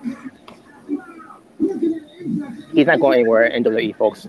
It's just the facts. And on top of that, just look how he looks. I'm not judging of his looks. He can still go. He could do some good moves with the weight that he's in. But WWE, they don't want that. Nope. And I'm saying to myself, okay, so why did you hire him back in the first place? Exactly. And I already talked about Shinsuke Nakamura, folks. You already know how I feel about Shinsuke Nakamura and Asuka. You already know how I got fucking pissed off about that.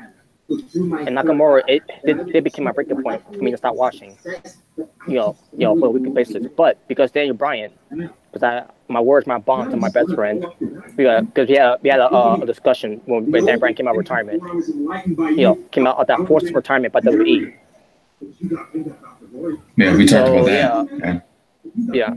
But my word's my bond what pertains to Daniel Bryan being WWE champion now. Because we never got that true title run that he had because he got hurt. So I'm gonna stick around to watch Daniel Bryan's title reign. But we're watching only SmackDown. Fuck Raw. And we'll get to many more. Chavaria, I don't know why WWE insists on having Lesnar walk into Mania as champion. Hey, that was this man's idea. Exactly. Yeah, he doesn't trust Braun Strowman, Well, even though he's injured right now, but still, even before that.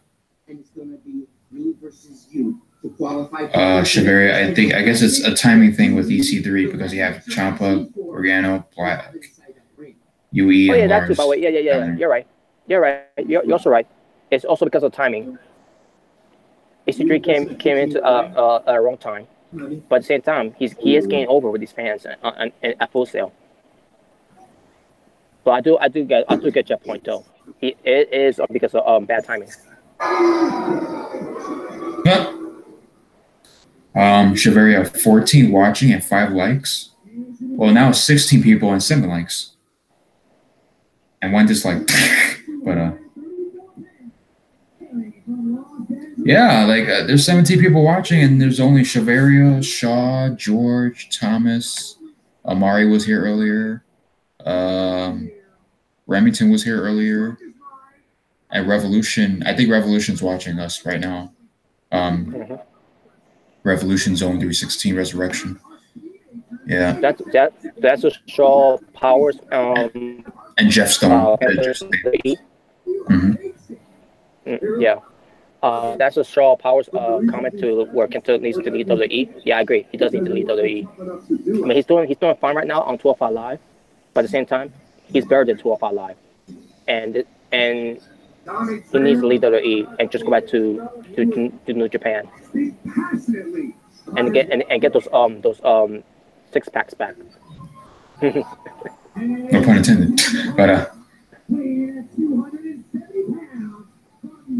all right, here's the main event. Tommy Dreamer versus Eli Drake.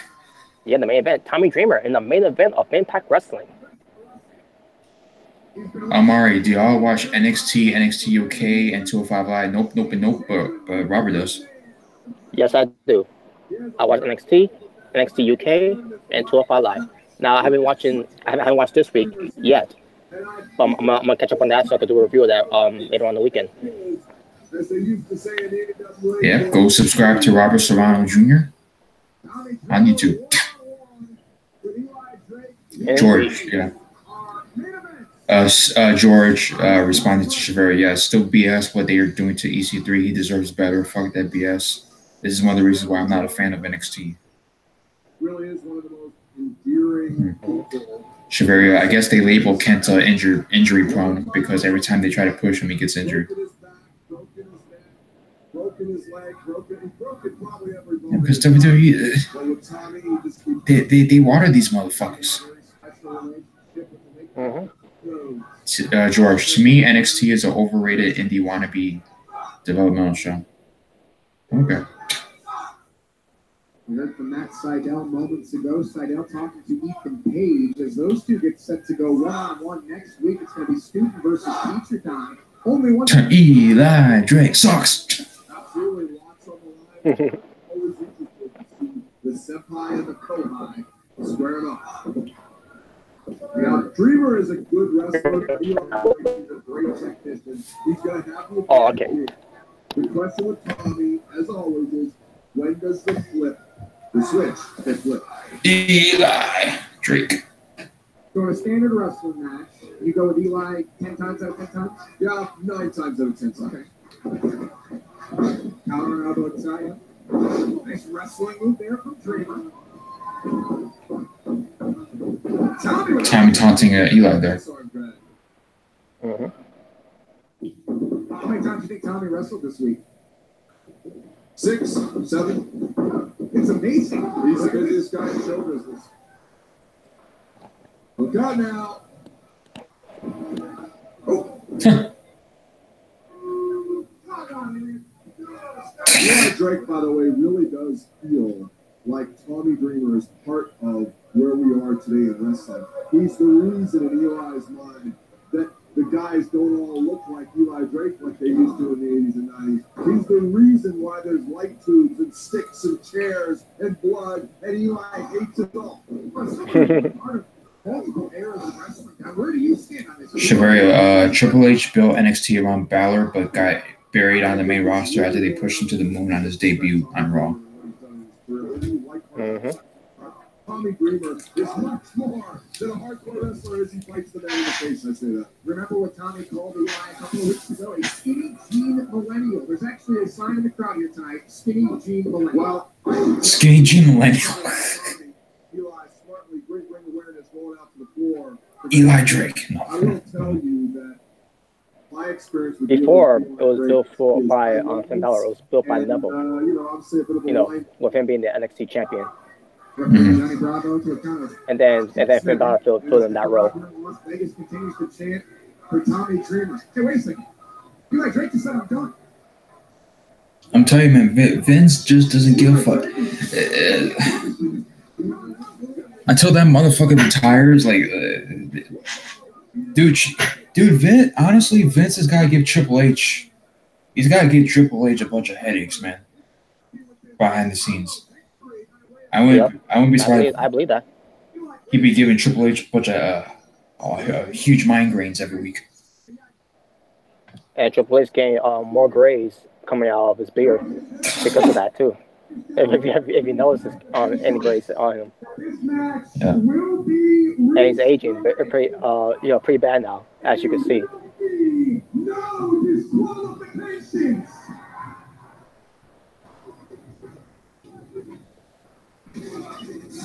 Oh, they're changing the rules here. It's gonna happen, folks. What the hell? I didn't notice this, but there's barely any mats on the ground. I mean, I'm sure there are matches there, but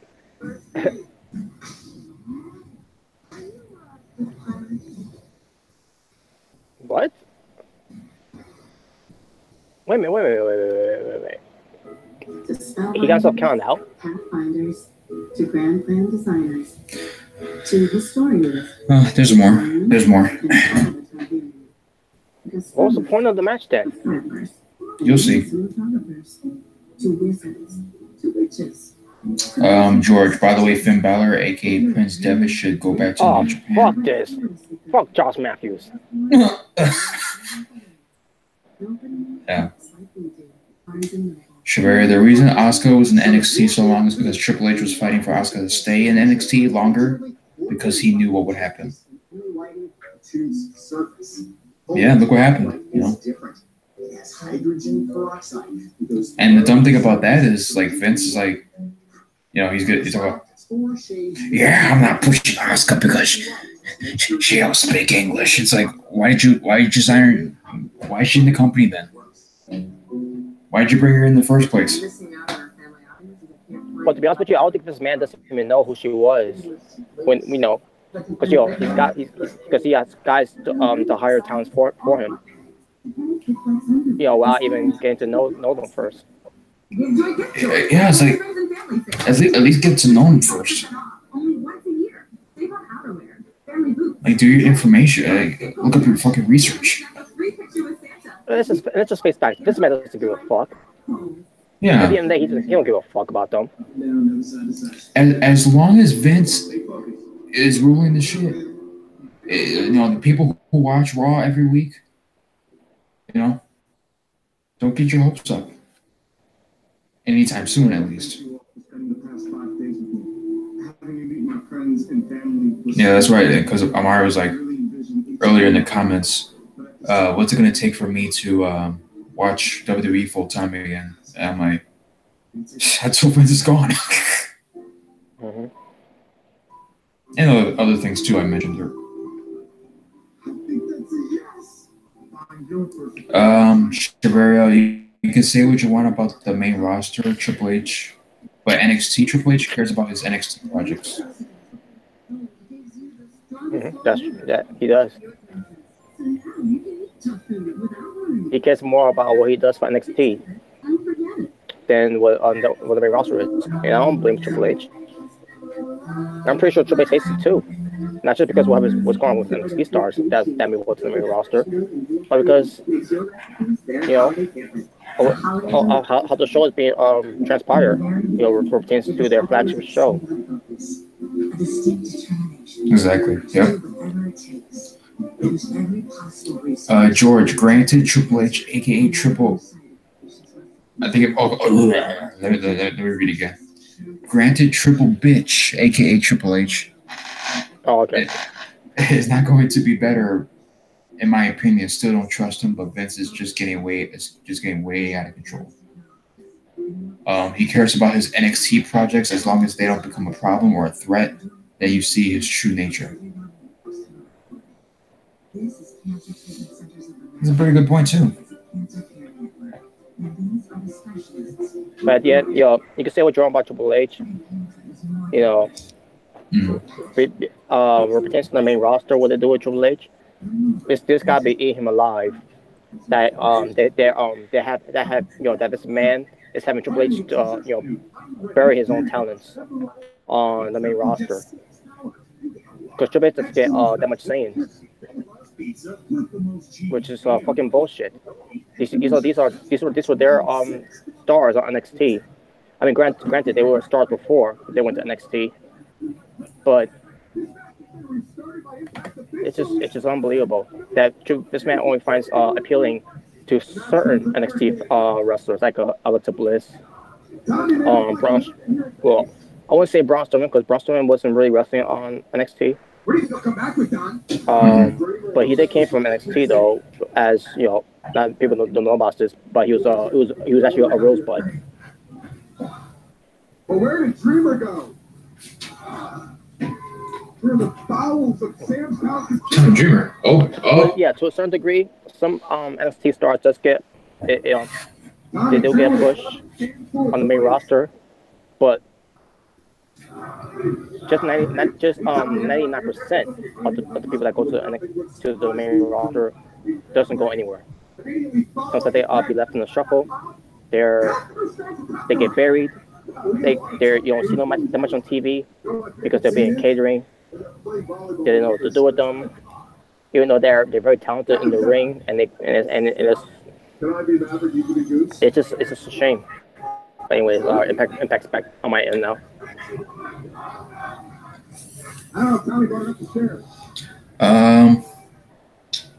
Shiver, imagine the Velveteen Dream on the main roster. They're not gonna know how to book that character. I got an idea what they could do. New Day. Yeah.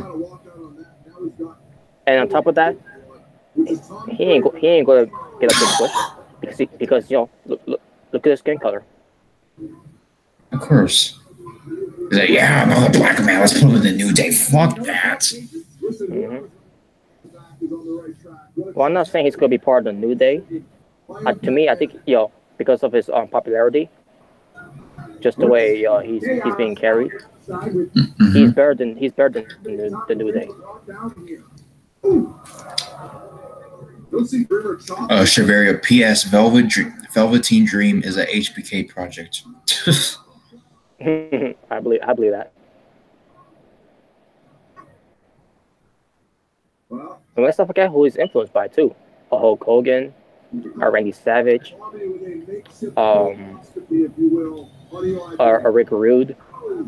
I don't know who else he's influenced to as well. But yeah, you could see some influences in Velveteen Dream. Expressing that getting chopped in the back when you don't see it coming.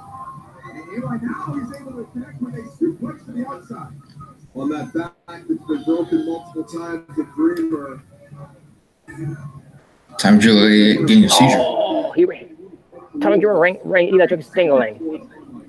I've seen things and witnessed things with Dreamer. It's Nick at Night. He should be dead. Oh, he's here? Oh, okay.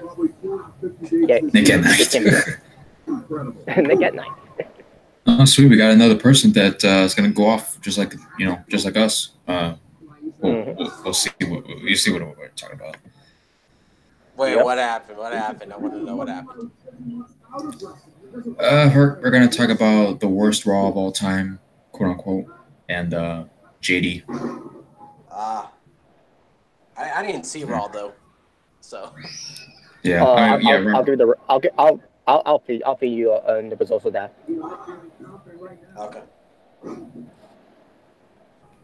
Okay, so Shiveria, he and Triple H were hands-on with the Ciampa and Gargano feud. No wonder Velveteen Dream is Fruity Booty Jungle Bunny. George. Shiveria, Hulk Hogan told Dream on Tough Enough he wasn't going to make it, so that's why Dream is taking shots at Hogan. Mm-hmm. Okay.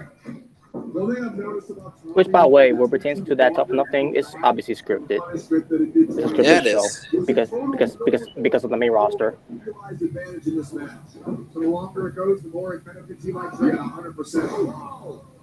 Neck breaker.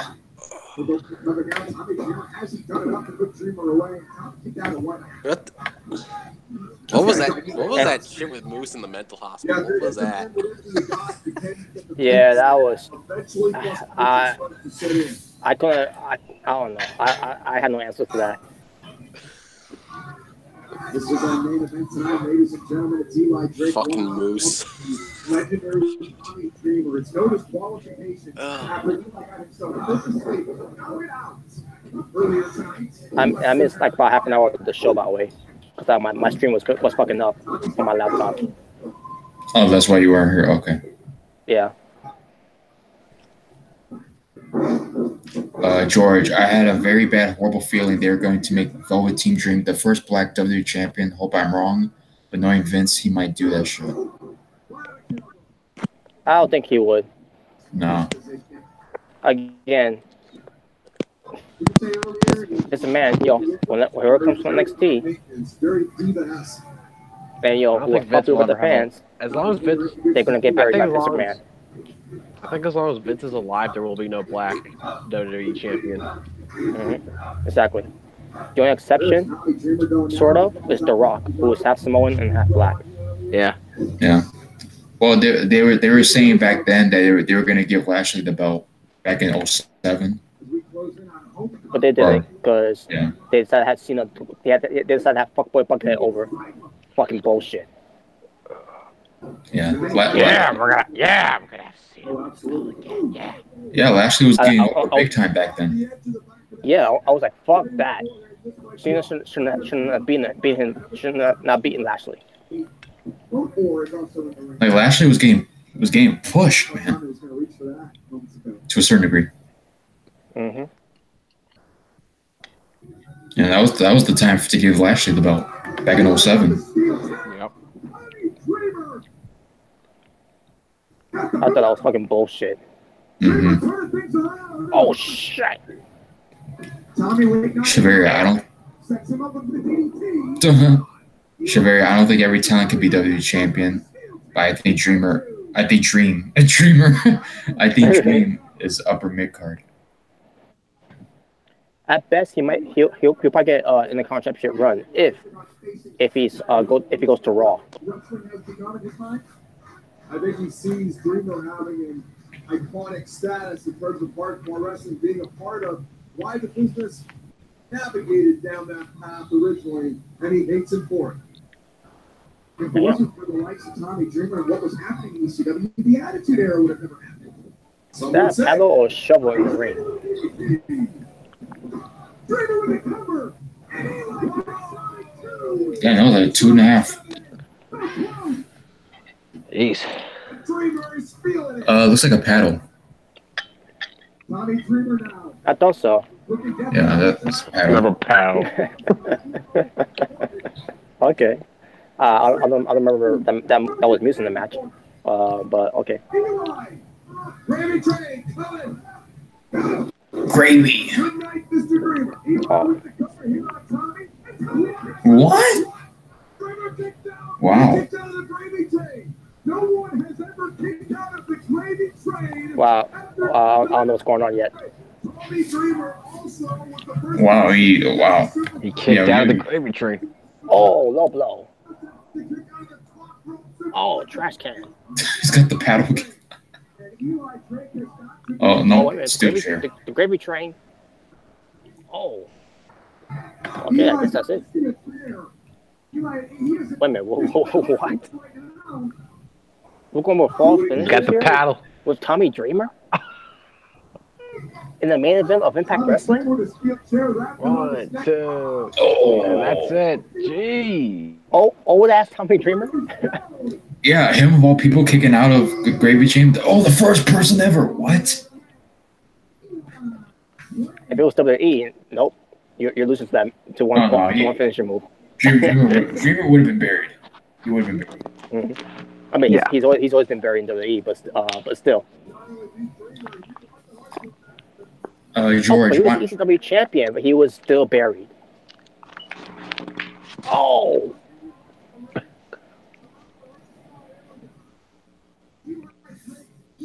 Oh, that's it. Okay.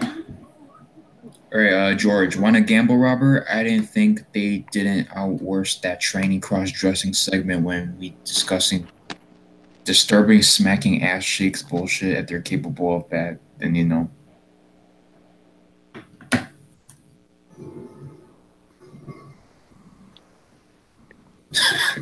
What the hell? Eli walking away with the paddle. What the fuck? Did this just okay. What the fuck did this? Did this just turn into it? What the fuck? Oh shit. Okay. What's this? What? Oh, okay, it's not done yet. What the hell is this? Didn't see what it was. All right, so I'm gonna wait. I'm gonna wait for Robert to see the entire thing, and then we'll just segue into it. Yeah. Well, while we're waiting, let me go on Twitter real quick. What?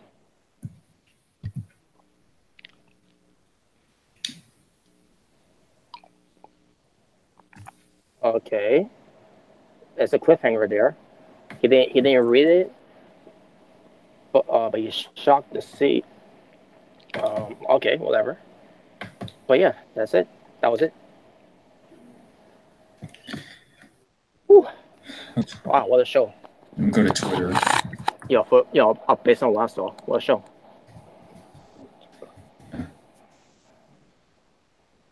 Yeah. So overall opinions about Impact. A hell of a lot better than last week, without a doubt. 7 out of 10. Pretty good show. That was a good show. Pretty good opening too. Yeah. So, Robert, your thoughts on Impact? I don't agree. I'd rather watch Monday Night Raw because I think Raw is the greatest show on earth. We'll get to that, but besides that, based on what I saw so far, because I didn't get a chance to see the half an hour of from the beginning, but I thought the show was pretty good too. For now, I'm gonna give it a 5 out of 10 until I watch the other half that I'm gonna download. I'm right there. Yeah, for now I'll give it 5 out of 10. Or basically 5.5. I'll go 5.5. And once I see the rest of it, I think I might raise up it to 7.5 out of 10. And there you go. Okay.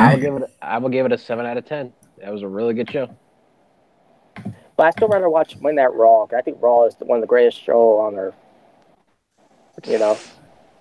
Yeah, I'd rather do Raw too. That's why I actually get views, even though there's 12 people watching me right now. But well, partially because of JD as well. So I'll give him that much credit. You know what I'm saying? So yeah. So let's segue. So do you want to talk about Raw first or JD first?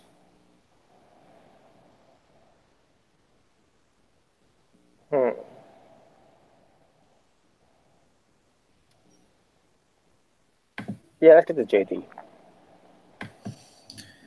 Okay, so for those of you who have not seen, actually, you know what? No, I'll bring Shavari's comment up when we segue to Raw.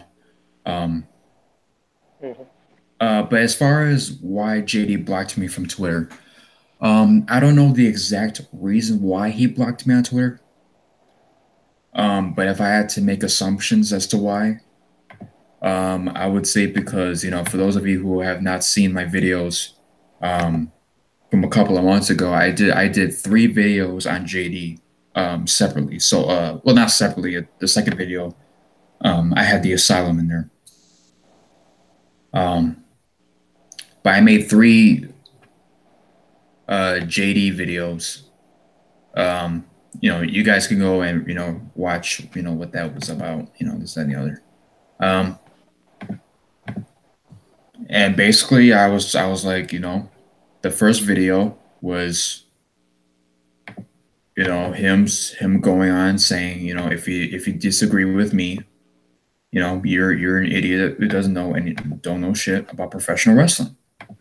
And I called him out on it because wow, you're so sensitive over other people's opinions that you got to go on your Raw review and say that, oh, if you disagree with me, you're a goon and you don't deserve a job and all that dumb stuff, like a fucking bitch, right? But yeah, so as far as the first video, let me go ahead and screen share. All right, so here's my Twitter. So Notice I type in his YouTube name, but I did not tag him. Right? So that's the first one. The second video was on him when it pertained to whatchamacallit, him praising Impact Wrestling, but as far as Bound for Glory, but he said he wasn't gonna watch Impact, even though he said it after Slammiversary. He praised Slammiversary as well, saying, if you I enjoyed Impact. I might actually want to watch Impact every week. So basically, he just admitted on video that he would be willing to watch Impact Wrestling after Slammiversary. But nope, he didn't. Even though he said he would, apparently, because there was people saying, "Oh, maybe he doesn't have the time for it." Is that the art? Well, he said on video that he would have the time for it, to watch it and to review it. He said this live on video. And then we talked about on the video about with the whole Saudi Arabia thing with Crown Jewel, him making a video saying it was wrong for what WWE is doing, this and that, but he still watched the show. He still watched it. And basically I was saying mostly what the video was about. But the second video was like, okay, you're going to talk about WWE and what they're doing, but yet you're still going to watch the show. Even though you have Impact Wrestling, who puts on better shows, and was actually pleased with the pay-per-views, but you're not going to watch the show because of the production and whatever excuse that he threw out there. Of course, his JD fans who don't wax their ears or clean their ears, or they're misleading, misinformed, because the only thing apparently they read the title and description, because people thought, oh, you're criticizing JD because he doesn't want to watch Impact.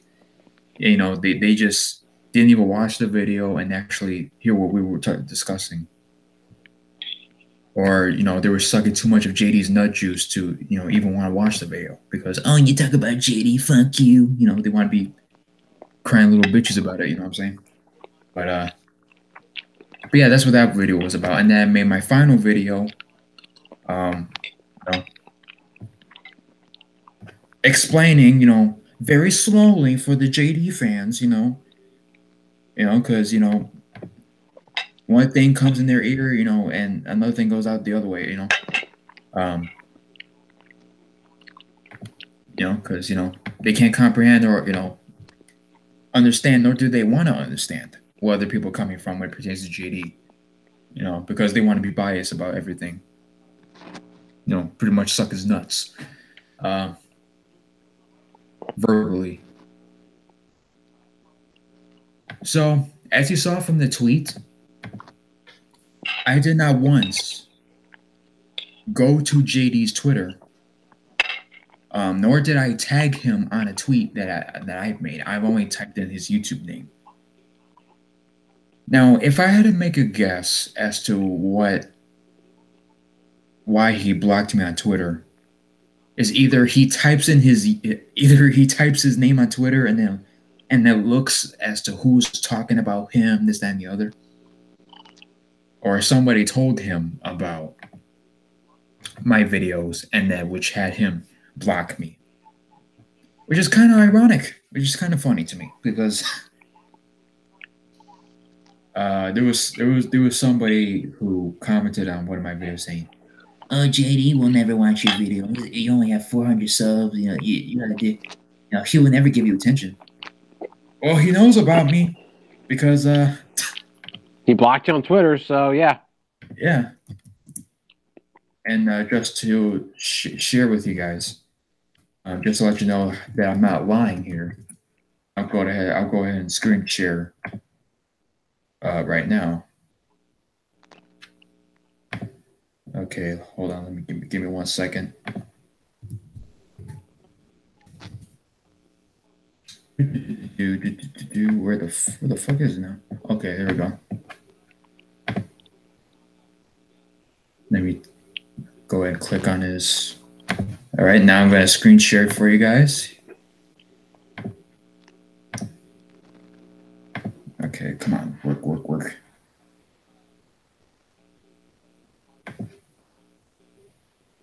Come on now. Go slow on me now.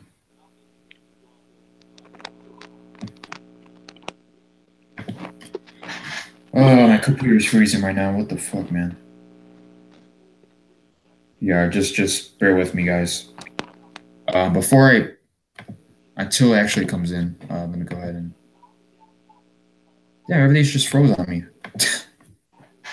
Perfect timing, folks. Perfect timing, folks. You know. As I was about to show the evidence, you know, like everything is just frozen on me now.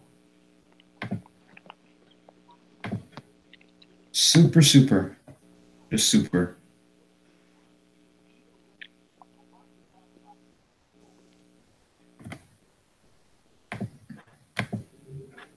Well, while my computer is trying to,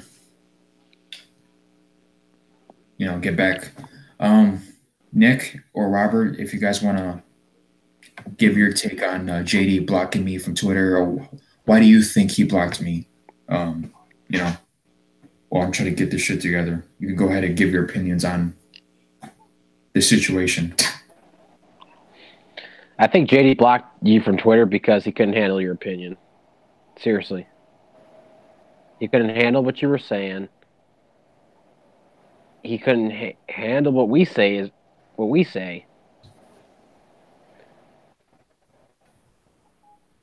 And he thinks, you know, that he's better than us because he has more subs.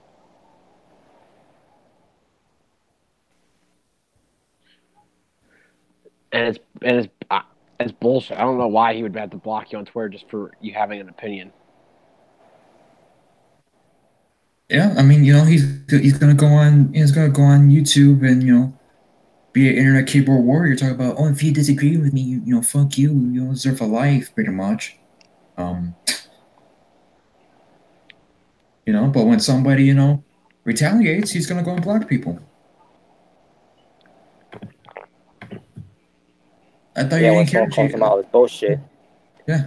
When someone calls him out on his bullshit, he blocks them. You know, well, you know, firing back.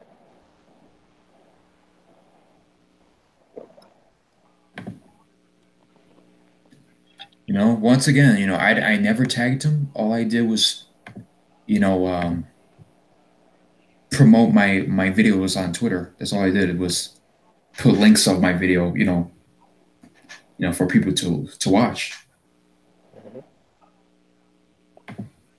Damn, what the fuck, man? What's going on?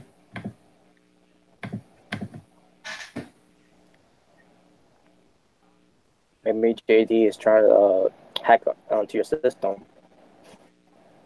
Ah, fuck him. If he knows how to. Do I sound like a robot, by the way? No. Okay, that's good. Okay, good. You're okay. I'm glad because my computer, it's just internet or Google Chrome is just frozen right now. Like, what the fuck? No. But yeah, but JD think he knows better because he's got more subscribers than obviously, which means that his opinion matters more than us. Our opinion means nothing. And whether we have an opinion about, you know, any certain topic that he talked about, or any certain subject or whatever, he, you know, say that we're not wrestling fans, you know, wrestling fans and all that nonsense he said, you know, before, and then he'll block you. Yeah, there was somebody earlier. I forgot who it was. I think it was Shaw. No, I think it was Resurrection. He put in the chat. You know, Resurrection. Yeah, he blocked. Oh, he blocked him because he said WWE sucks. It's like, dude. Because they do suck. You complain about it every week. Yep, they suck. They suck. They do suck. Why you? And you agree with that? It's like, that's why you see right there. That just shows how phony he is. He loves it. He loves it. What a butthurt motherfucker he is. And we're gonna do JD block me? Oh, too late, because I already blocked you first. Yeah, I don't know what the fuck's going on, man. I got nothing to say about this. Yeah, I don't want to click on the X on my other tab because I feel like if I close the tab, I'm gonna close everything. So I don't want to risk it. Yeah, sorry guys for for expecting me to screen share it because I don't know what the fuck's going on, man. Pretty much all I have is my word. I'm pretty sure y'all, even though I did share on Facebook, but I don't want to say my Facebook. But a few people in the YouTube live stream chat, they've already seen my screenshot on Facebook. Or maybe I'll post it on Twitter. Once, because I don't know what the fuck's going on. I'm glad y'all can still hear me. I'm glad. But yeah, let me go ahead and get my phone real quick so I could before we segue to Raw. To read what Chavaria was saying on my Asylum video. Give me 1 second.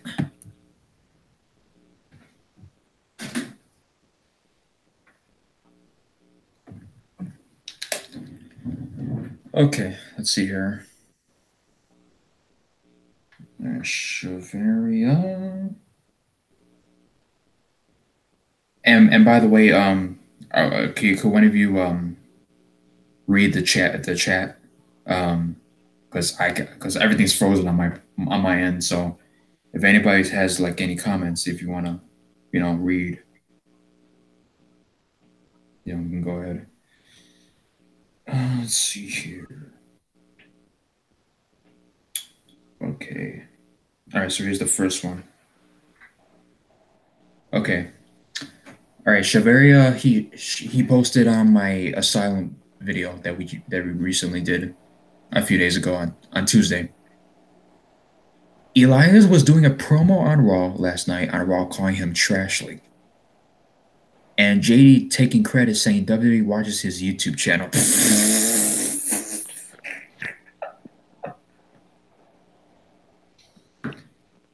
Yes, JD, you're very special. You're very special. Yeah, because nobody else could have came up with Trashly. Yeah. Whatever floats. MG, James from the Bliss team. Mm-hmm. I can verify that because I watch the reviews every fucking week. Yeah.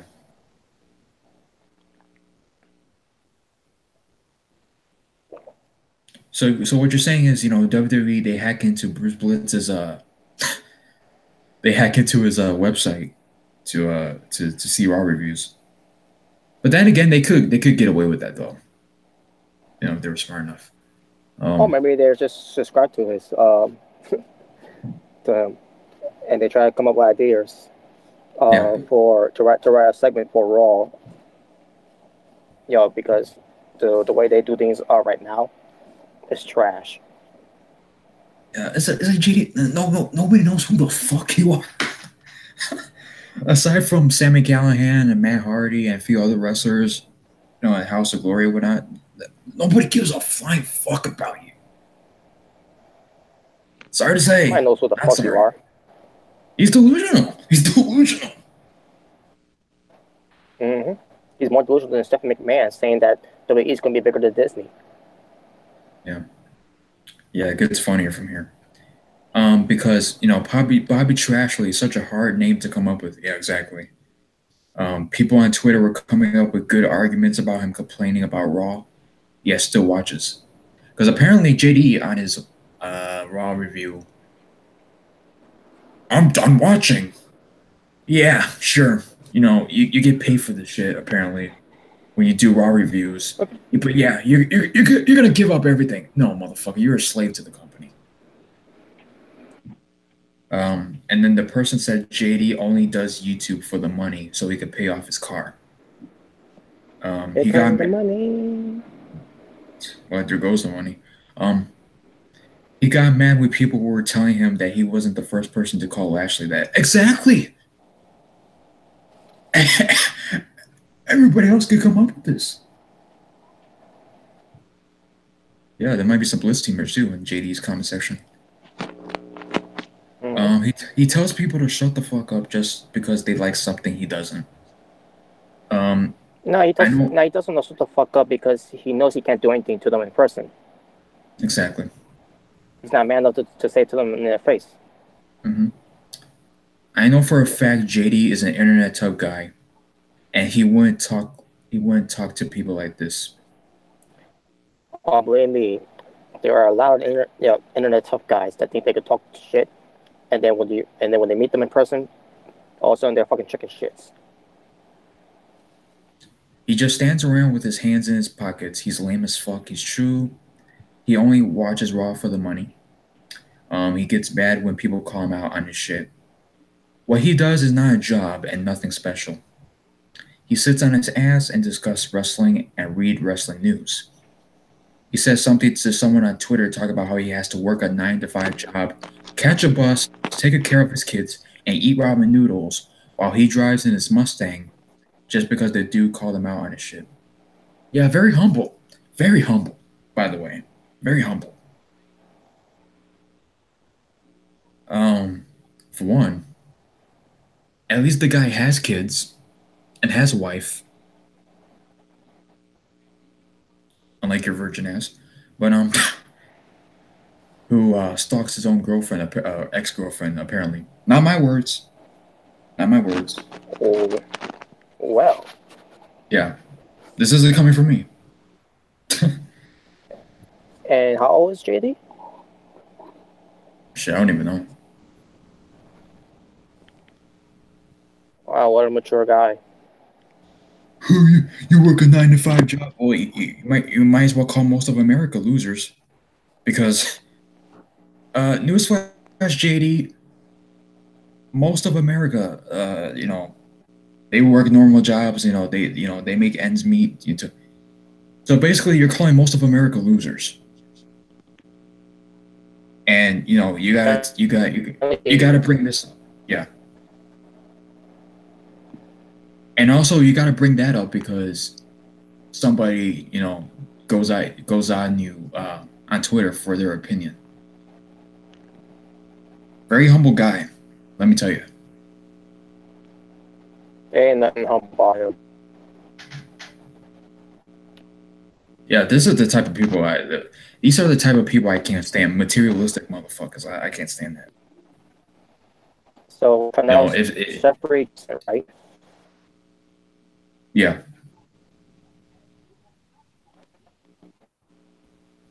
Who the fuck is scared of a balding midget who lives with his cats and yells when he doesn't get his way? Because he's the JD, so.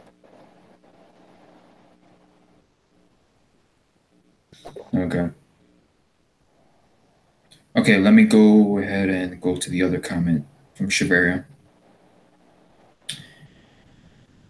Yes, he actually thinks he's a multi-million-dollar company is watching his 100K sub channel for ideas to use on the show. Yeah, very stupid. Yeah. It said that other grown men defend him and agree with everything he says. Yeah, like that one guy in the comments. Make a fake JD accounts, call you losers. Yeah. What a life, let me tell you. All because okay, hold on. Yeah. All because they want to fit in and they don't want to get benched. Who the fuck says benched? I could tell he was lame in school and got bullied. Then he says if you don't agree with him, I don't give a fuck. And yet he'll block people. He doesn't give a fuck. Okay. Yeah. Due to asking for likes and retweets, and last night he was telling people to get his tweet from last night to 4,000 likes because he was demanding them to do so. He tweeted at Vince McMahon.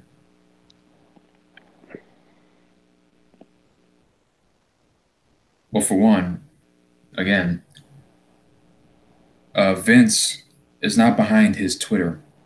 It's one of his errand people that does the talking for him. And secondly, they don't give a fuck about you. You could get as many tweets or likes as you want. At the end of the day, they don't give a flying fuck what you have to say, JD. Just like they don't give a fuck what we have to say either. Or anybody for that matter. Mm-hmm. Oh, he's 38 years old. Okay. Yeah. Pathetic, man. It's really pathetic. A 38-year-old man behaves this way on the internet. Really pathetic.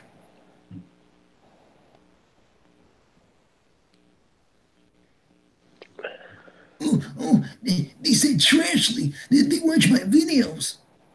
Yeah, whatever you say. Whatever floats your boat, JD.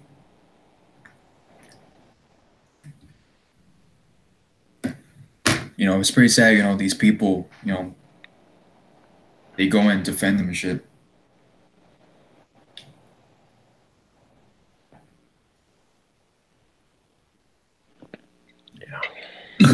Who Jay's everything you wish to be.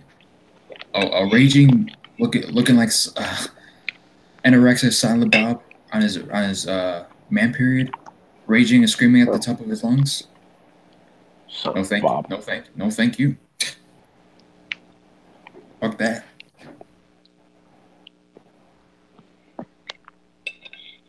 Damn, my computer's so frozen. So, you guys have anything else for pertains to JD before I read the comments? Because I'm sure a lot of people are in the comments right now. Fuck JD. Trust me, nobody wants to fuck JD.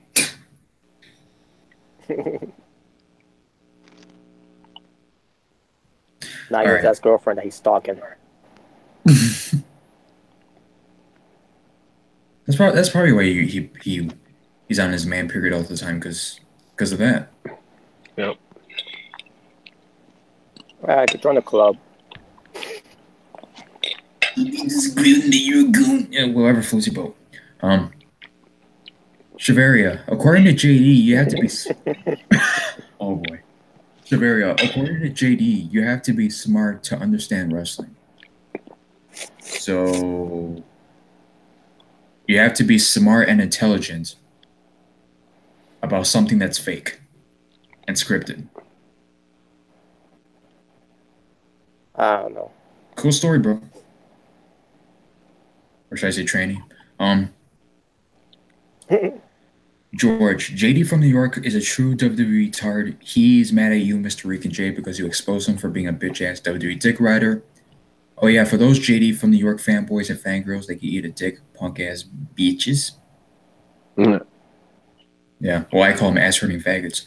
But, Shiveria, yeah, they probably told you, his fans probably told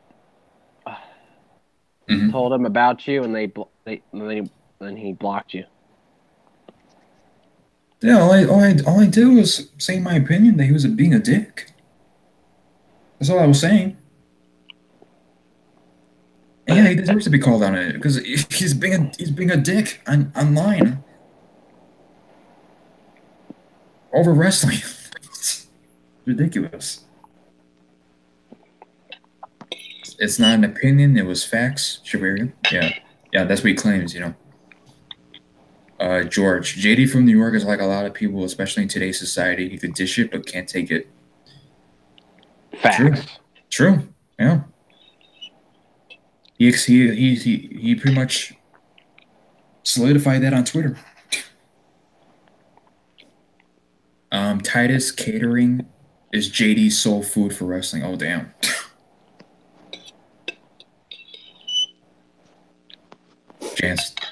Jeff Stan. George, JD would watch Raw again.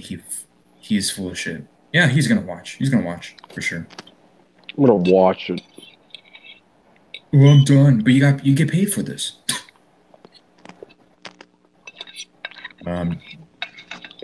George, I remember listening to JD. He's talking about his ex-girlfriend, how she played him. I used him just another sob story. What a fucking thirsty simp. Yeah. Jeff, NXT is JD's Call of Duty. Shiveria, LOL, he made a video about his friends not saving him a seat in a bar to watch wrestling. Oh my god. He what? He made a video about his friends not saving him a seat in a bar to watch wrestling. Wow. Yeah, probably because they were getting bitches. But and saying they're not, oh my god.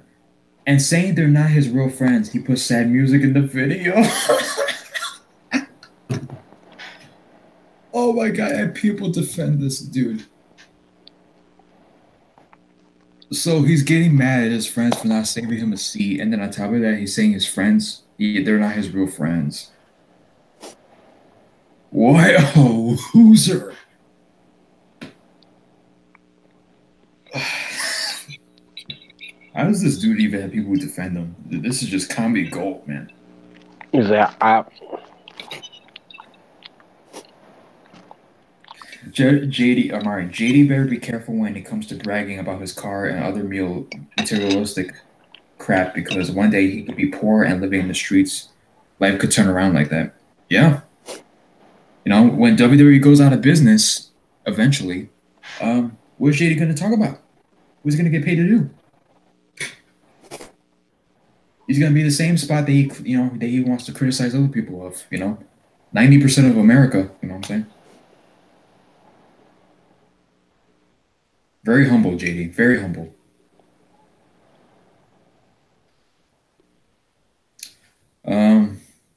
Okay, let's see here. Shaveri, he posts sad tweets on Twitter with Winnie the Pooh gifs. Winnie the Pooh. By the way, Winnie the Pooh chip. By the way, oh my gosh. JD, what the fuck is with your cover photo, bro? What's this cover photo? You're trying to look all, you're trying to look all badass and shit on with their profile picture, and yet you pick that. But I'll send it to you guys if I still have it. Okay.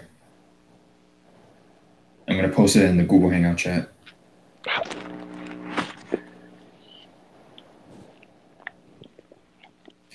Yeah, I would go on camera and show the picture to you guys, but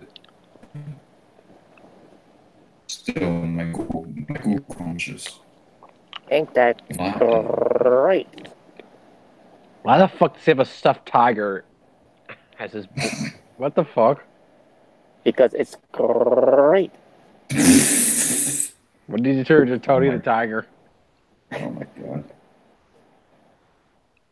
You're a man! You're supposed to be a grown ass man. But anyway, honestly, but JD thinks he's a girl. Yep. Honestly, like, how does this dude have fans? I don't get it. Me either. Amari, if you have to be smart and intelligent to be a wrestling fan, you take wrestling way too seriously. Pretty much. No, you want to be, intolerant and be so narrow-minded, or what people want to say to you. It's like, dude, you gotta learn that not everybody's gonna have the same opinion as you.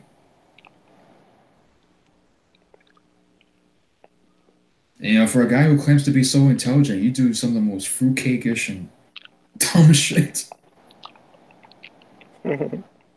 Shiveria, he's gonna go back to selling watches. Oh. George, who could be friends with JD? What a bitch. Oh, Joe Cronin and a few other people. I don't know how they. I don't know. You'll be surprised. I don't know how Joe Cronin deals with this dude. I mean, I really don't. And he snapped at him too one time, as well. Joe Cronin.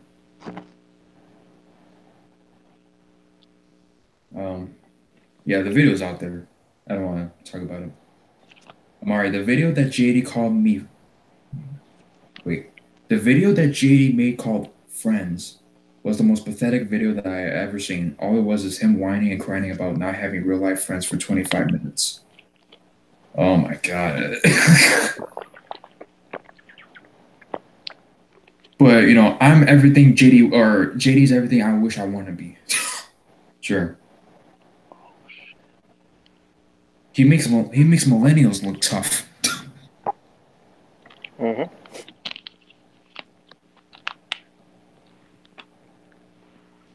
This is worse than a feminist. George, why the fuck is JD posting Winnie the Pooh pictures on Twitter? Your guess is as good as mine, man. George, I heard JD and Joe Cronin are feuding again. Oh my god. Amari, Joe Cronin and JD from New York are friends. JD's either JD wants to be a girl or he's gay. One or the other. Could be. I mean, this dude is sexually frustrated. I know that for sure. But Amari, Joe Cronin and JD are not friends anymore. Shiveria, it was Call of Duty gameplay in the background. So he was whining and crying for 25 minutes, and you had Call of Duty playing in the background. Wow.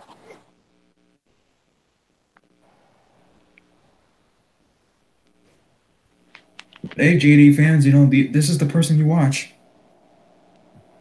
A whining, crying little bitch. How pathetic. And then he's gonna criticize Sean's view, right? About, did your girlfriend say he was the bigger man? Oh, what the fuck? Well, how sad that Sean's view was gone, you know, pussy before you did, JD. Pretty bad. Shiveria, it was Call of Duty gameplay. Okay, I think JD is sexually confused. Could be.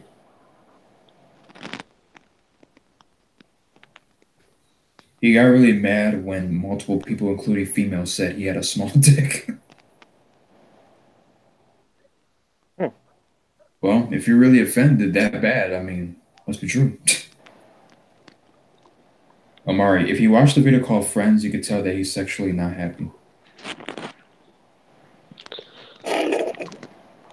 No shit. Yeah, that's all the comments for now. I'm sure you guys are gonna post more. You guys are burying the shit out of JD in the comments. I love it. But you know, I know at some point, you know, we're gonna, you know, get more people like that one guy who pretended to be JD on my live stream chat, but literally crying on his friend's video. Wow. This is all news to me. He has a Mustang to compensate for something because he's always talking about his car. Really, that's all he has, really. I mean...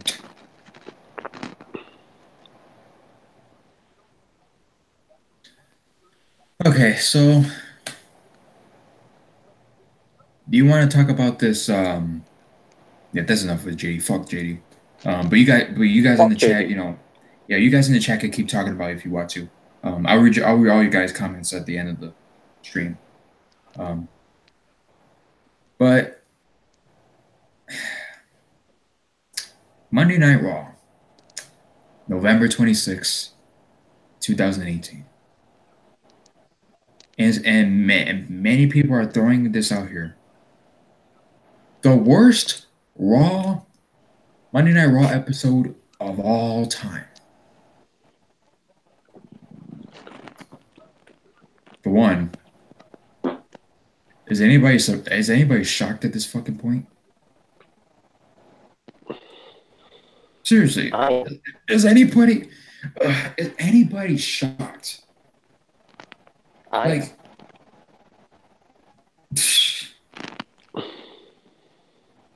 these people are acting like Raw puts on good shows every week, and then all of a sudden this one Raw this week. Oh my god, I can't believe they did the fuck. This is everyday shit. This is every week shit. Why are people shocked by this? Well, not shocked, but why are people like making this a big deal? Like it's the first time they've ever put on a crappy show.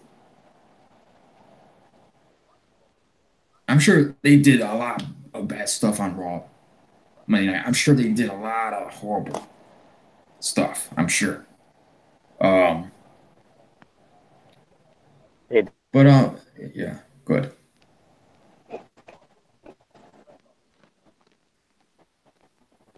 You gonna say something? No. Oh, okay. But yeah, it's like, okay, so Raw sucked this week. Does that mean you guys are gonna stop watching?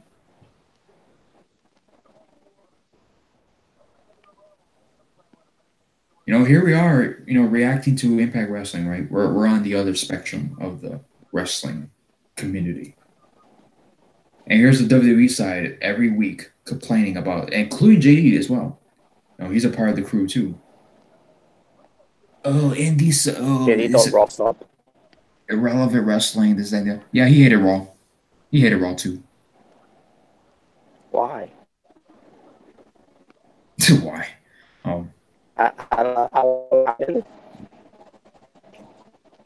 Yeah, I mean, you know, he calls Impact Wrestling irrelevant wrestling. You know, it should be better than Impact Wrestling automatically, right?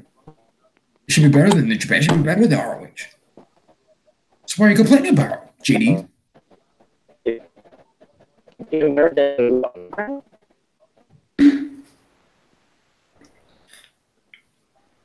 I don't understand it. Oh, because you get paid. Okay, that's good. I don't understand either. What's going on?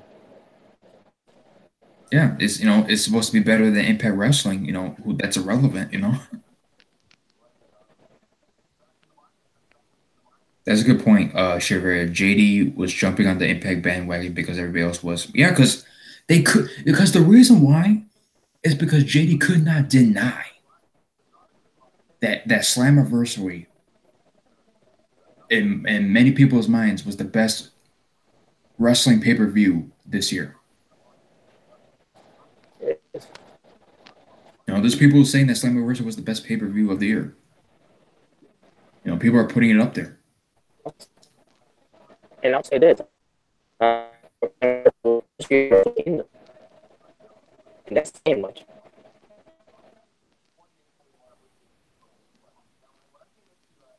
I mean, sure, you have some great matches for Wrestle Kingdom this year, but if I thought anything top Wrestle Kingdom, you know, close that came close was Impact Slammiversary. Yeah. And plus, he was invited to. I don't know why the fuck they invited him. I don't know why, but yeah, I don't know either. But yeah, so Robert, if you want to go ahead and have the floor on what happened to be, you know, for Raw to be the worst Raw episode of all time. What happened? I got the words here. I don't know what you were talking about. The worst Raw ever. I thought this was a great show. That Raw from November 26, 2018, they were in Milwaukee, Wisconsin. You know, one of the best days you could have over pertains to wrestling. Oh fuck, Wisconsin! No, I'm just kidding. I mean, I'm just kidding. These hot crowds too. Wow, I'm blown away. The worst Raw. Well, let's run to this, shall we? The opening segment to start the show. Is it a match? Oh no, actually, it's Baron Corbin, the acting Raw general manager, who is being accompanied by Drew McIntyre, Bobby Lashley, and Bobby Lashley's manager Leo Rush, and they talk. I don't know. I don't get it. People, them talking, opening the show that they do every week. I thought this was a great promo that Baron Corbin cut. He's talking about, he was missing some heel heat to these crowds, saying, while you people were stuffing yourself with Thanksgiving food, us guys in the ring, we're taking care of our bodies while you're all stuffing your food and you're getting fat. I thought this was a great heel heat, to go after the fans. Wow, that's some ripping shit there. So, yeah, basically, Bobby Lashley also cut a promo about beta males. Wow, he's gonna get some heat on any beta males that are wrestling fans. Even though you were smacking your ass, but whatever, continue. And Drew McIntyre, he talks about how they took care of Braun Strowman. I don't think it was that intimidating from Drew McIntyre. I didn't see anything about him being to make you to believe that he could take care of Braun Strowman, because it was 3 guys, or should I say 4 guys on him last week. But yeah, then also we see a replay about what happened, with Braun Strowman too and all, and then they get to Braun Strowman in the hospital in Birmingham, and he's telling them that he's going to get these hands when he comes back. Oh my God, Braun Strowman's going to make them get these hands, and then we get Elias coming out. He plays his guitar. Also, he calls Bobby Lashley Bobby Trashley. Wow. And then he got the crowds chanting Bobby Lashley sucks. And then we get a match. Lashley versus Elias. And then when Lashley lost the match because Elias won via disqualification, but then Baron Corbin, the GM, acting GM, said no, return the match is no disqualification. Oh my God, no disqualification. And then Elias gets asked by these new factions, and Lashley wins. They destroyed Elias. What a great match after this this long talking segment. Robert, you need to get off the weed. Stay off the weed. Oh, I don't know what you guys talking about. This was great. I don't know what people are complaining about. And then it was we get Baron Corbin firing a guy who told the lights for Elias to come out. And then Alexa Bliss comes in, saying, "Oh, Baron Corbin, you're doing a great job as a general manager of Raw. Acting general manager of Raw." And because of that, Baron Corbin decides to have Alexa Bliss to be in charge of the women's division for Raw. Oh God! Wow, what a great choice for to get Alexa Bliss something to do, because she can't wrestle anymore because of these multiple concussions she suffered. I guess it gets even better. We get a video package of Dean Ambrose and Seth Rollins about their segment from last week. The whole thing where Seth Rollins is looking for Dean Ambrose. Oh, where is he? Where is he? And then we get Dean Ambrose in a hospital bed. He gets injected with some needles and whatever, because he doesn't want to be sick by these fans. And then he got some kind of injection up his ass.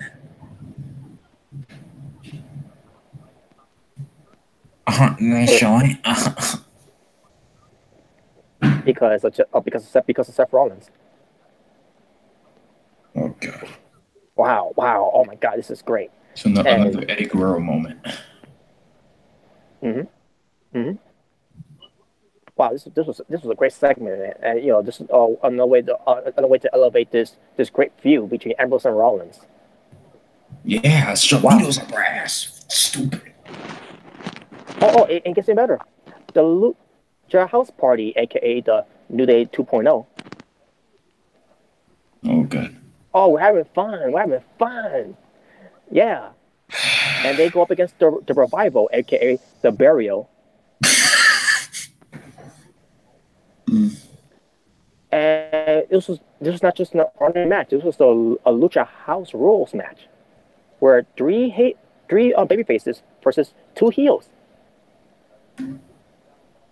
Meanwhile, you got the Raw general manager, who's a heel, Baron Corbin, allowing this. Wow, this is great. Another great start. And the Lucha House Party wins. Wow, we're having a good time. We're having a great time. I thought that was great. Yeah, again, I don't know what people are talking about. This is basically the we basically got another match here between the Revival and Lucha House Party from last week, and this week we get it again. Wow, great. And then it gets a little better. I thought this was promo of the night. Promo of the night, what pertains to Nia Jax. Oh no. She has a message for Ronda Rousey. And Team Snuka came out too, because Team Snuka, no worries about her anyways, but yeah. But anyways. But yeah, Nia Jax comes out, she's all smiling, and she's like, and then she talks about, Becky Lynch, the man. So stupid. And that's what that's what she said too. By the way, she said the man, and she's like, oh, like I'm Nia Jax, and I'm the irresistible force, and I'm the phrase breaker, and Becky Lynch is who's so called the man. And then Ronda Rousey, she talks about Ronda Rousey, and by the way, she showed replays too, by the way, where it pertains to Becky Lynch and Ronda Rousey, and then what Ronda Rousey against Charlotte Flair, and then and basically Nia Jax is mocking Ronda Rousey's promo from last week about basically sound like a fat Yoda from Star Wars. And then Raw Women's Champion Ronda Rousey comes out. She confronts Nia Jax, and because of this, Ronda Rousey chance, and because she stopped on the promo of Nia Jax, the heel Nia Jax, and Ronda Rousey is a babyface. But yeah, Ronda Rousey, she said she's gonna take care of Nia Jax, and then she's gonna take care of Charlotte Flair after that too. And about she still didn't her beating from Charlotte Flair from Survivor Series still. So stupid. That's great because she's Superwoman. She's she's Wonder Woman. Yeah. Yeah, she's tougher than Shawn. She's better than Shawn. Yeah, exactly. Because Shawn Michaels is yeah. And then Nia Jax comes. Not Nia Jax. And then Natalya comes out because Nia Jax and Tamina's going to take out Ronda Rousey. Natalya comes out. She tried to go for the save, but then Riot Squad. Oh, they came out of nowhere and attacked Natalya. And Ronda Rousey fought off the Riot Squad, burying them. Like usual. And then the segment ends.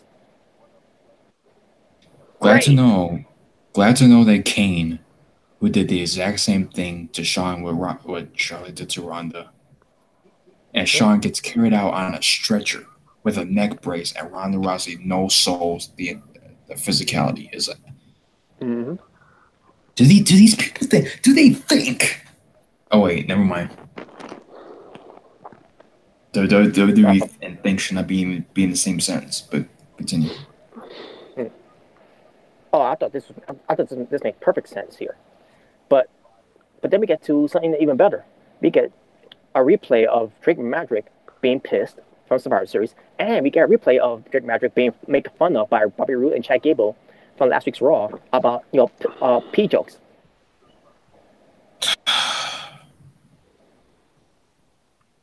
Yay! Funny. Be a star. Don't be a bully. Remember, guys, be a star. Don't be a bully. Don't be a bully. Including the fans. Oh my god, that was great though. That was great. So then we get a Raw Tag Team Championship match here. We get AOP, or should I say AOPP? By the way, Remember, guys, we can't talk about wrestlers. We can't talk bad about the wrestlers because we're bullying the wrestlers, even though we're just fans. But we're not doing physical harm. But yeah, when we get the Raw Tag titles going on here, the ALPP versus Bobby Roode and Chad Gable. Drake Maverick can the match, stole Bobby Roode's robe. He took it to the back, and then he pees on his robe. And then Bobby Roode gets a strap because of that. And ALPP gets the win to retain the Raw Tag titles. Riveting. What a great title match. What a great title match. What a great title match, guys. Yeah. Yeah. The best one they've ever put on Monday Night Raw, guys. Yep. Resubscribing to the network right now.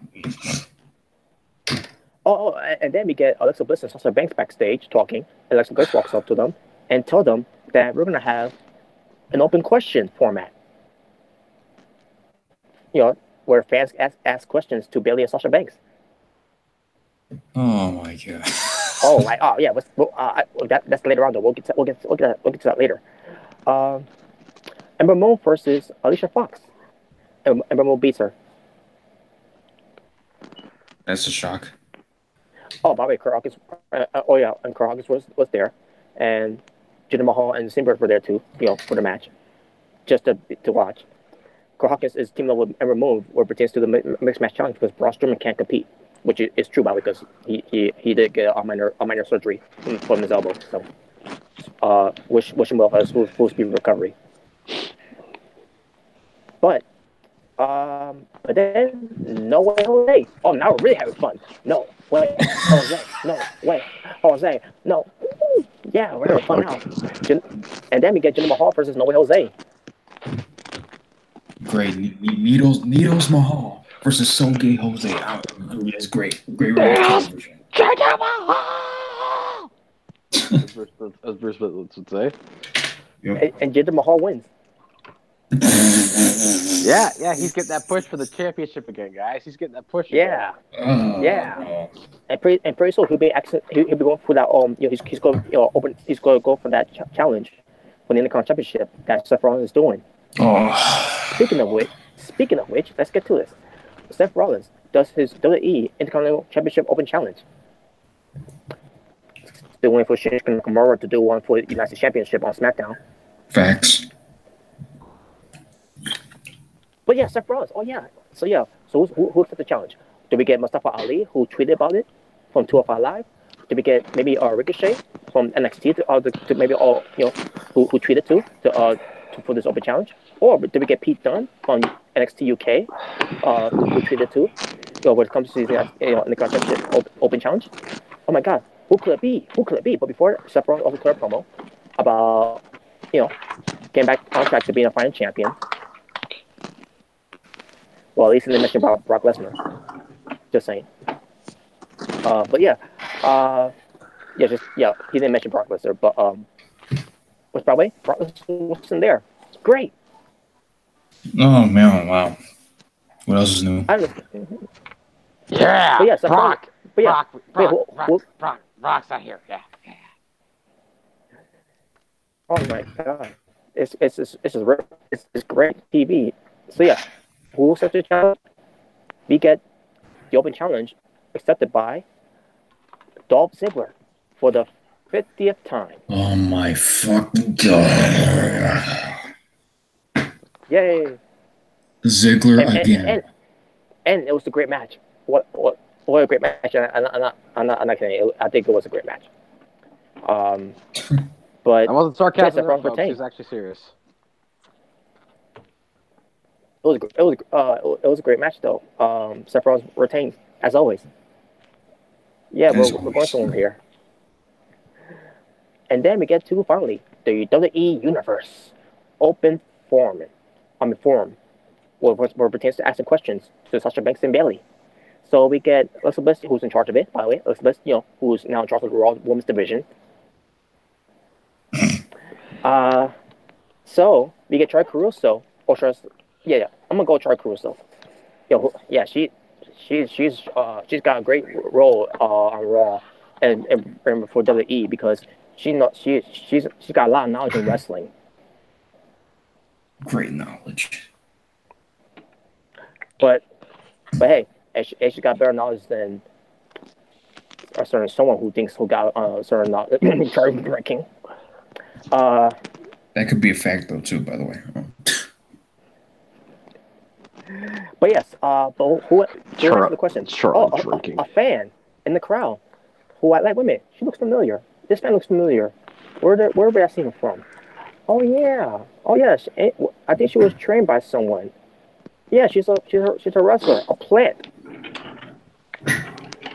She answered her question. And this is her question. If you go ask, yeah, I mean, if you could change one thing about the women's division, what will that be? Scripted. Wow, what a great question. What? Wow, bunch of bullshit. Bunch of bullshit. No, I think that was great. I think that was a great question. That's a question we'd never heard before for it pertains to women's revolution, evolution, whichever they want to say. Wow, that was great. A great question there. And what was the answer to that question? If they could change anything, Sasha Banks said they will move Alexa Bliss back to SmackDown, or Beverly to answer that question, or she could move Alexa Bliss to go to hell. Okay. Great answer. And then we get Mickie James, Alicia Fox, and Dana Brooke. Wait a minute, is she a face? And now she's a heel? Dana Brooke the face. Now she's a heel. She's a question mark. But they attacked Sasha Banks and Bayley. And they fought them and they fought them off.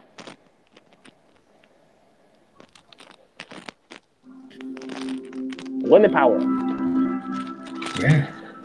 Yeah. And finally, the main event. Something that we get every Monday, which is fucking something that we never get before. Baron Corbin versus Finn Balor. Yeah, the greatest match of all time. The greatest match of Monday Night Raw of all time. Whoa, could be we never before. You never seen this match before. Oh, but this time it's the main event. Wow, that was great. And then Baron Corbin lost the match. But Baron Corbin, he actually drew a match. Yeah, he's like, no, now it's a 2-on-1 handicap match. Wait, who versus who? Yes, so 2-on-1 is Finn Balor versus Baron Corbin and McIntyre. Oh, okay. And they beat Finn Balor and Baron Corbin and McIntyre win, and they beat up even more with Bobby Lashley out there and Leo Rush, and they stand tall and the show ends. What a great end show. Oh, by the way, I should also mention too, there was no return of Bray Wyatt.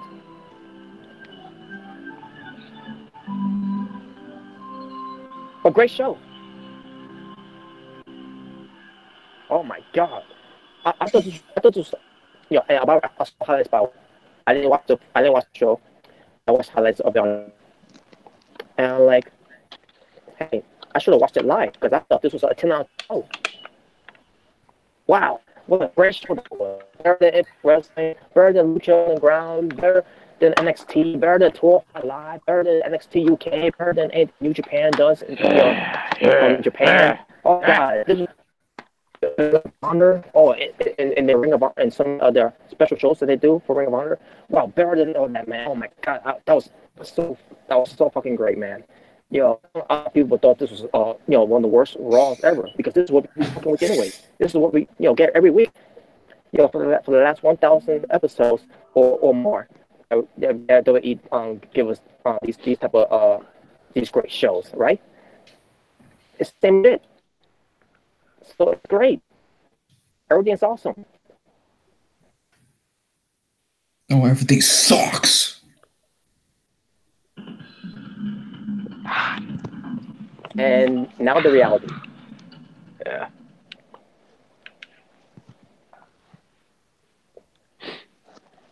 So this was the worst Raw ever to people because what they eat it. my question is to all the people that were saying that, what did you fucking think? You guys are gonna have a great show. I thought it was gonna be a great show because WWE is doing the same matches, and boring ass segments and cringy promos and and microwave matches, microwave beatdowns. Ambrose getting injections stuck up his ass, and the Lucha House Party, partying and burying the Revival. No Way Jose, who's so trash Jose. Jinder Mahal is on TV again. Jinder Mahal. Jinder Mahal. Drake Maverick peeing on Bobby Roode's robe, and that's what caused Roode and Gable the match, because Roode oh my god, my robe, even though he's got more robes. And then they got Seth Rollins doing this open challenge and all that. And of all people they picked, Dolph Ziggler. I mean, you could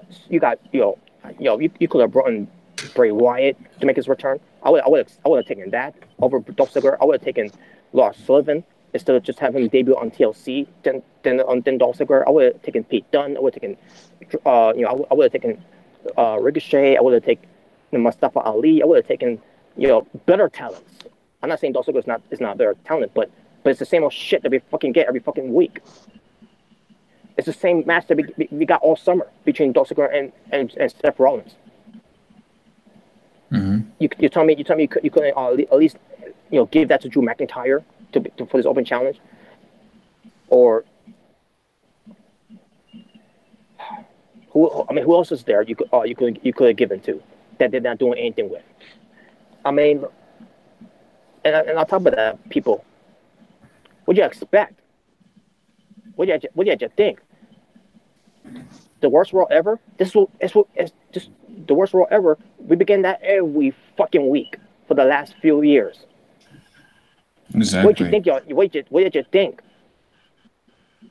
And on top of that, you got Vince McMahon. I feel like based on like I said, I didn't watch the full show, but after watching the highlights of that on YouTube, I feel like, oh my god, this is just taking forever. The promos feel like it took forever. I'm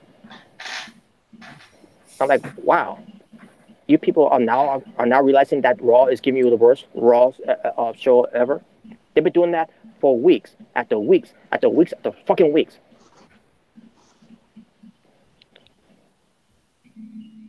So yeah, but no, you're still going to continue watching. You're still going to continue watching because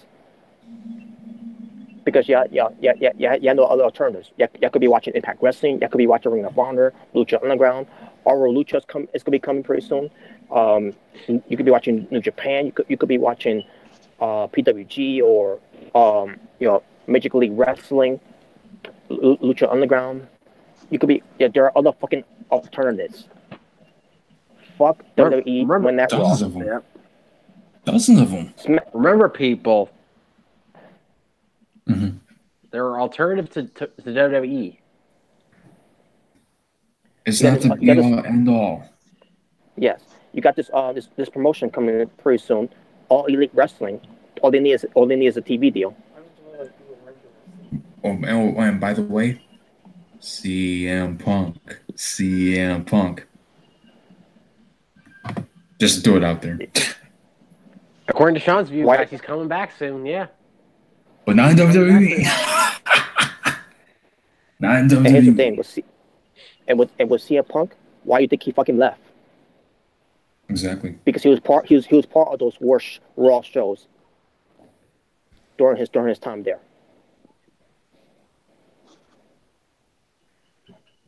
Exactly.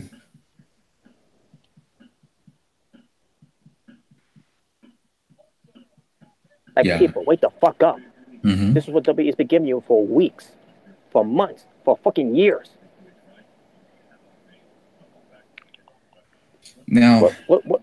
Yeah. I mean, what does this have to take to all you realize? What, I mean, like, seriously, what is it going to take for all you to realize that WWE is fucking trash? and then you got Stephanie McMahon saying that they're going to be bigger than Disney after giving you that piece of shit show. Oh my god! They came and do a better show than SmackDown. Yeah, I remember that. The fact that Stephanie said that with a straight face is just beyond me. Wow. And yeah, Fox wants SmackDown and not Raw. Roman Reigns is not there, John Cena's not there, Brock Lesnar's not there. Some of the guys that should be there, that they should be utilizing, are not being utilized right. Braun Strowman's not there. Mm-hmm. Even though with those guys not there, you're still getting crappy shows on Raw. It's never going to change. As long as you got Vince McMahon still there, and he gets the pass on this. And by the way, with pertains to watching the highlights, I feel like this Vince McMahon wrote this entire show.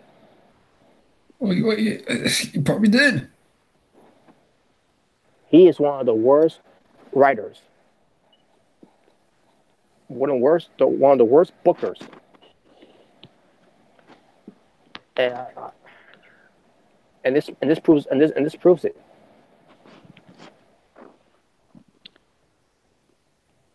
And also, they mentioned Lars Sullivan on the show too. They mentioned that because they said that he's, quote unquote, free agent because Shane McMahon on Twitter are fighting for the rights to get Lars Sullivan on their brand. Shane McMahon's Raw, Shane McMahon's SmackDown, Stephanie McMahon's Raw. If I said Shane twice, my apologies. But Shane McMahon's SmackDown. They're trying to get Lars Sullivan, and WWE is trying to say this. He's one of the hottest free agent. How is he the hottest free agent when NXT is a part of WWE? And also, if he was a free agent, he'd be a free agent of all of wrestling. Mm-hmm. Not just WWE. Stop with this. Just stop with that.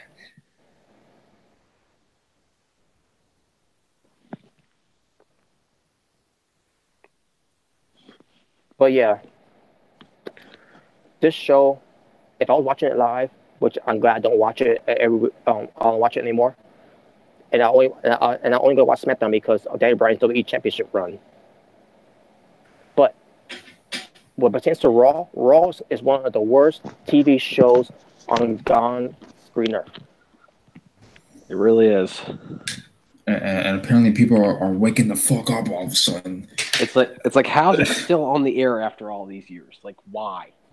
And also what pertains to that too, they say every week they always gotta say with Michael Cole, the longest weekly episodic television show, Monday Night Raw, with the lowest views out there. Oh, shoot me now! Like seriously.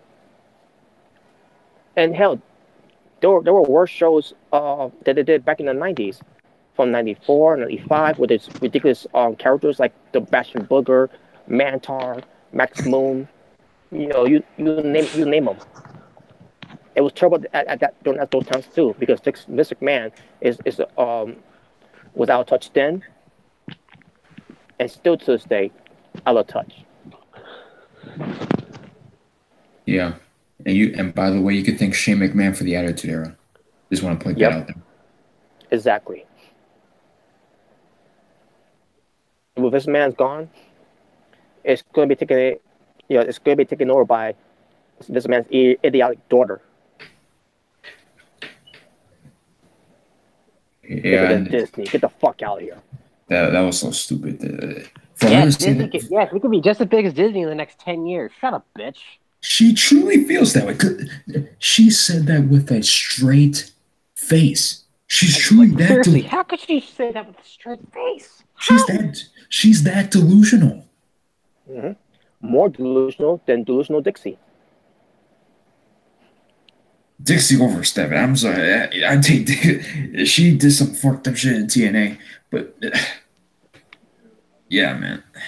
Wow.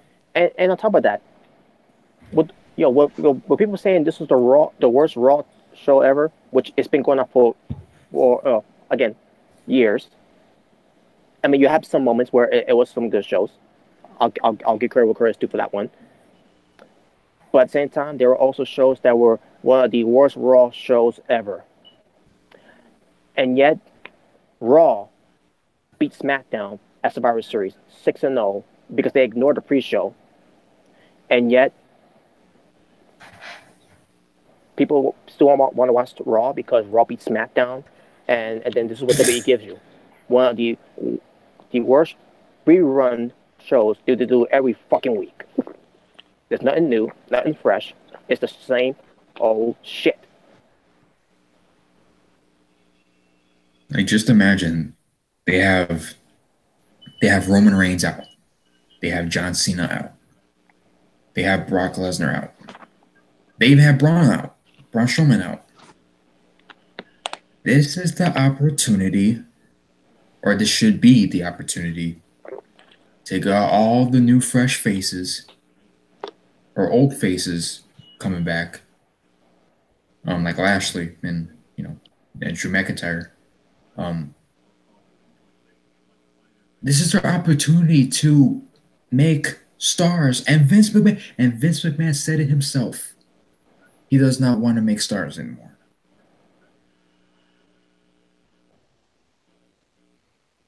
Because I guess, because, they're afraid, once you make a star, they want to go to Hollywood and make movies, even though that's what John Cena's doing right now.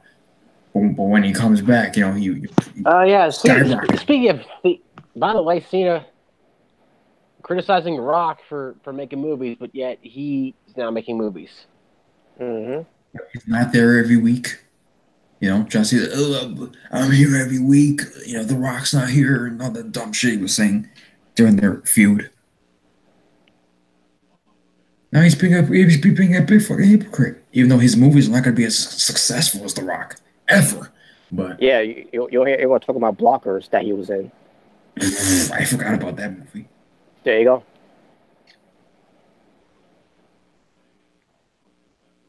But yeah, and once again, does this mean for all those people, this is the worst Raw of all time? Does this want to make you stop watching? Period. No. They don't even have to answer. The answer is no, because for some reason, they want to keep watching the show no matter how much crap that they give them. For some reason. And then on top of that, the only company that they'll watch. Because Impact Wrestling is irrelevant. It's so. And by the way, to all those people who criticize Impact Wrestling now, guarantee you have not watched since probably Aces and Eights.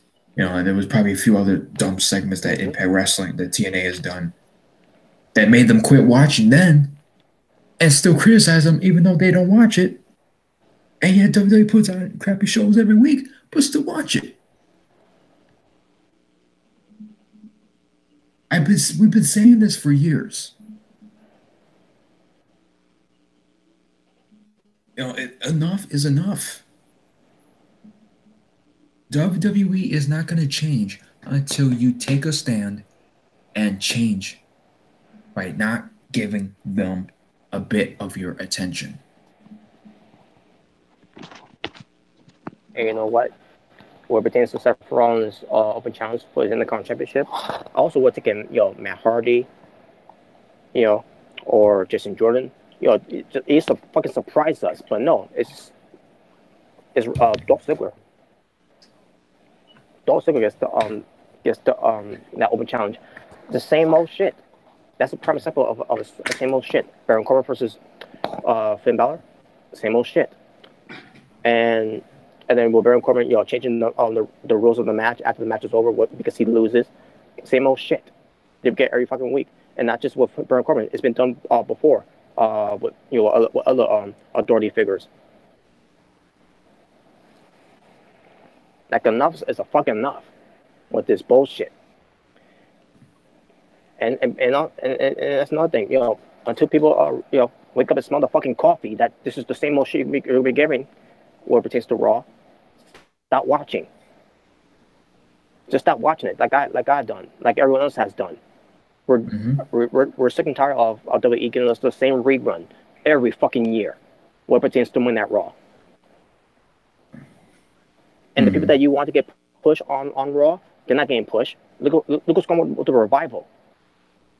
Look what's going on with ALP right now. Yeah, they're the Raw Tag Team Champions, but they treat it like a fucking joke because Drake Maverick pissed himself, and now they call ALPP. They actually did that for real. No, the fans were online. Fucking fruit faggots.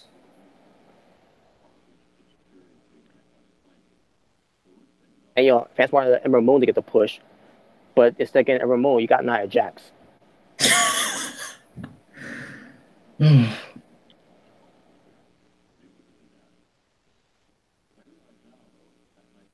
What's gonna put in there?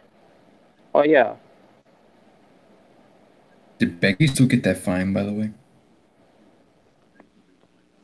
Oh what?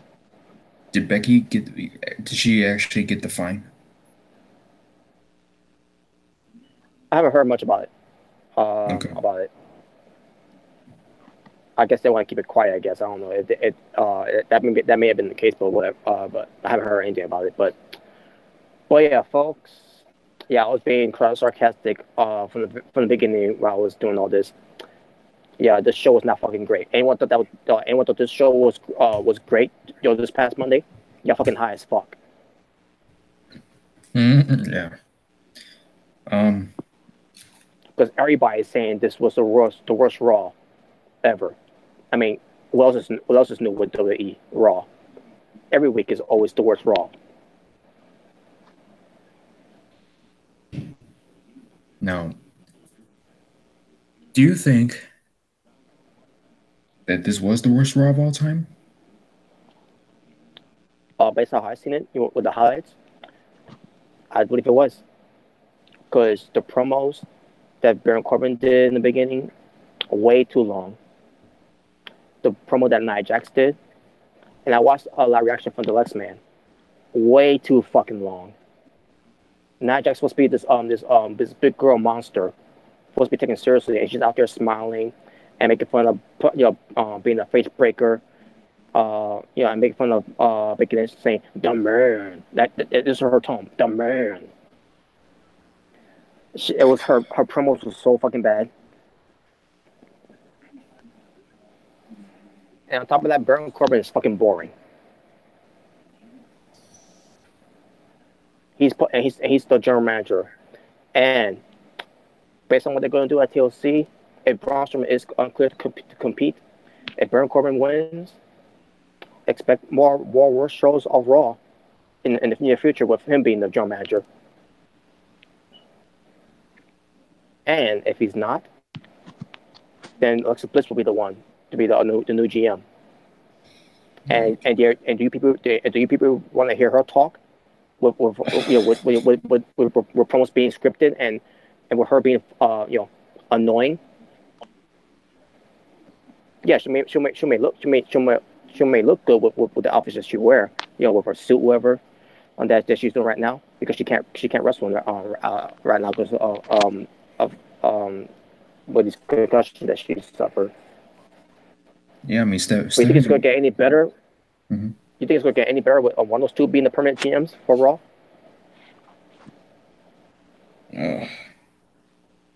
I fucking doubt that. Because at the end of the day, you got these shitty writers can't write for shit, and then you got this man who gets the final saying, it's supposed to be this is supposed to be his baby. This is supposed to be his A show, his flagship show, and this is how he's presenting this show to everyone watching. For those that are still watching this, fucking garbage.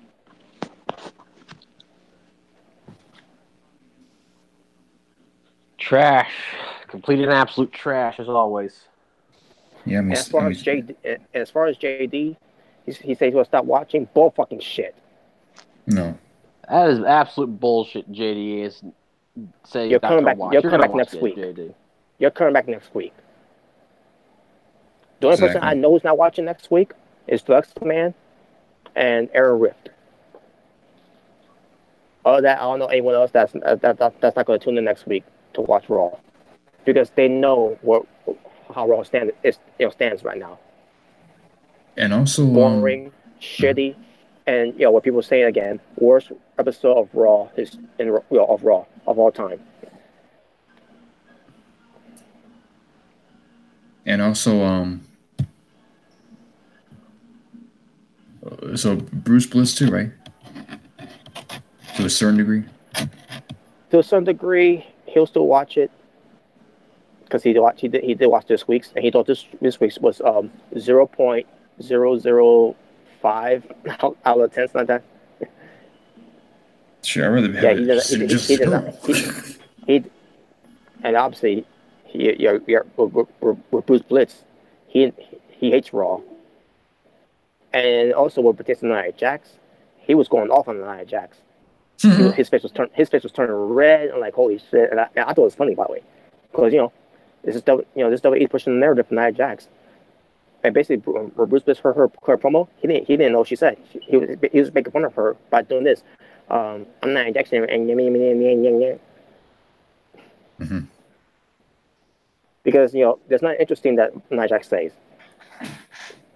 And on top of that, she's not taken seriously. She's supposed to be taken seriously at first, but now she's not being taken seriously because now she's going to be trolling these fans because what she did with Becky Lynch.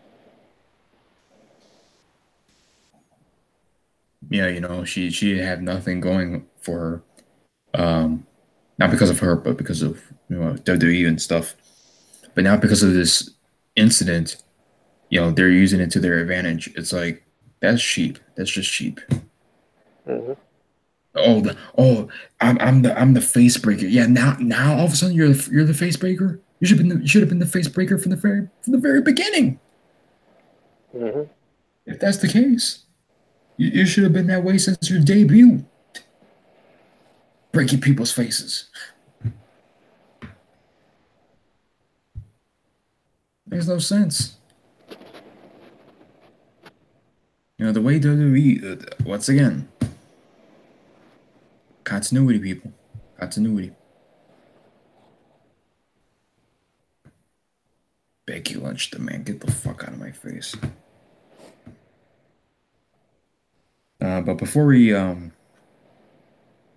close out, let me read the last 4 comments. Mm-hmm. Shiveria, I honestly think Punk will return. He was tired of putting over part-timers that wasn't going to be there the next day. I remember Cena and his father-in-law main event at pay-per-view. His father-in-law. John Laurinaitis. That was pathetic. You CM Punk was the champion at the time, and you had John Laurinaitis in the main event. Stupid.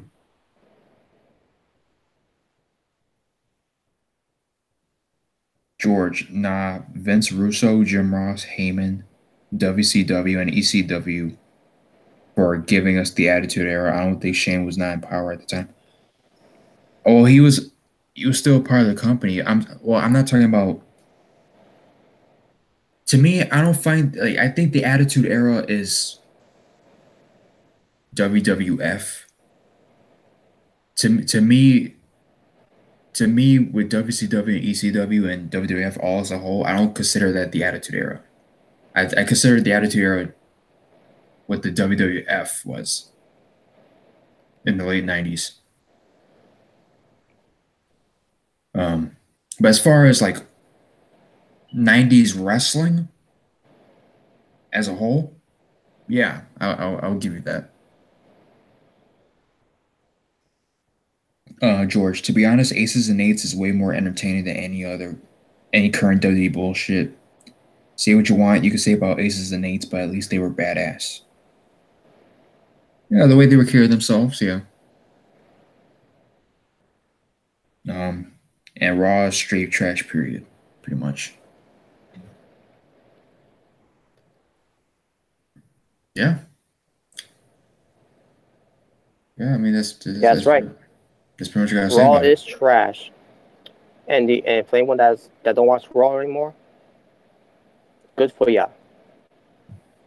If you're serious, give WWE that message and all that. But at the end of the day, they don't care. They're making their money from Saudi and from Fox and from wherever else they go. Other countries to do their sometimes they glorify house show, pay-per-view, whatever that they do.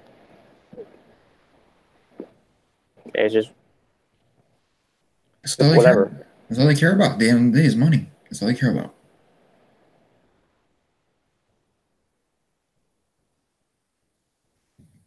And yet people want to go to work for WWE, not and they should know better to go work for WWE, based on how the show is being presented and how the talents is being used.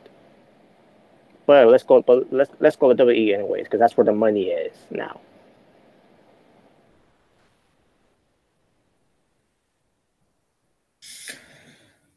Yeah. My computer never. My computer's still frozen. What the hell, man? Well, not my computer. My Google Chrome was still frozen. I'm like, what the fuck, man?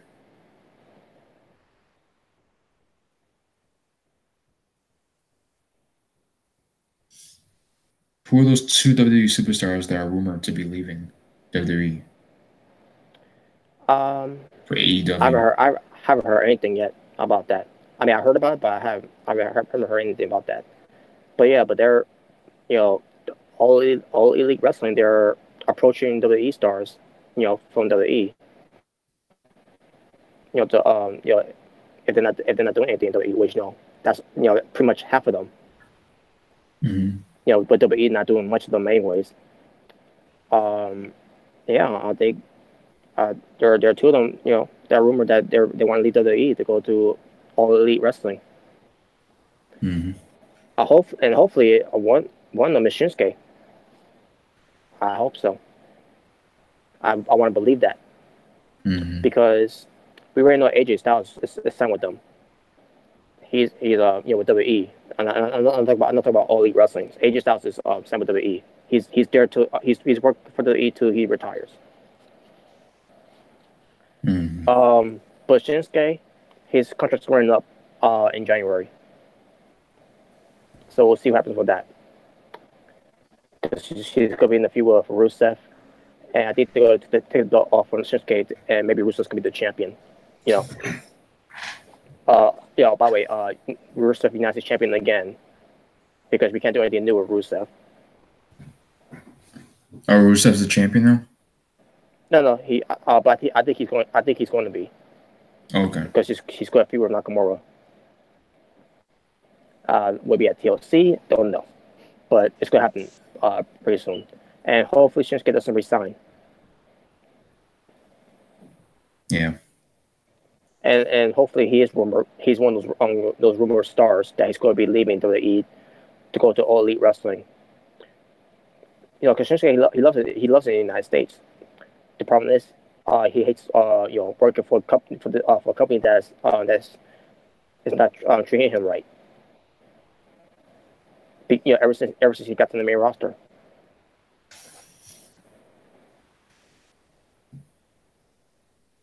Yeah. We'll see. All right. Yeah, I don't think my Google Chrome page is gonna, unless if I close it. So, even though I'm closing the Google Hangout, I'm still gonna appear on the Google Hangout. My icon still is. So what I'm gonna do is I'm gonna join in from my phone. All right. But yeah. So let me go ahead and close out and come back. Oh, let me just get in here. Close. Come on.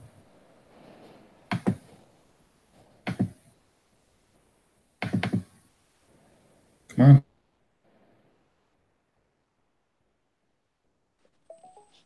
Okay. All right. So yeah, I'm pretty much gonna. Yeah, I can't turn off the. I can't turn off the live video. I gotta kick myself out. Yeah, it's gonna disappear.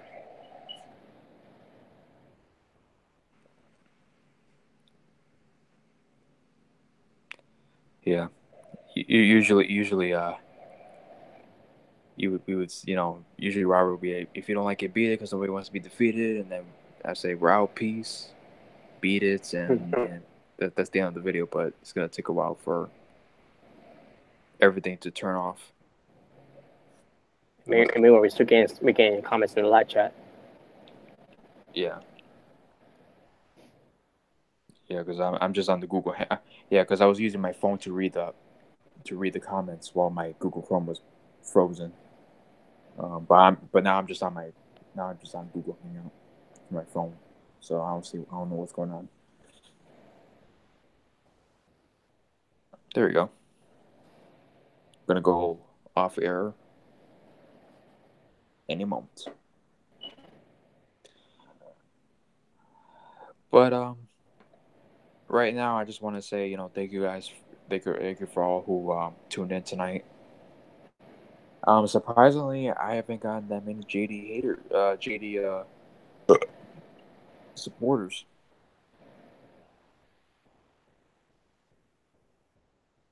There's more people, who hate JD.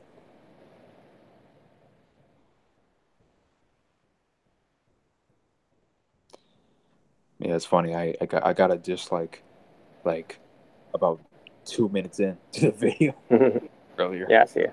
Me and Flame had, earlier.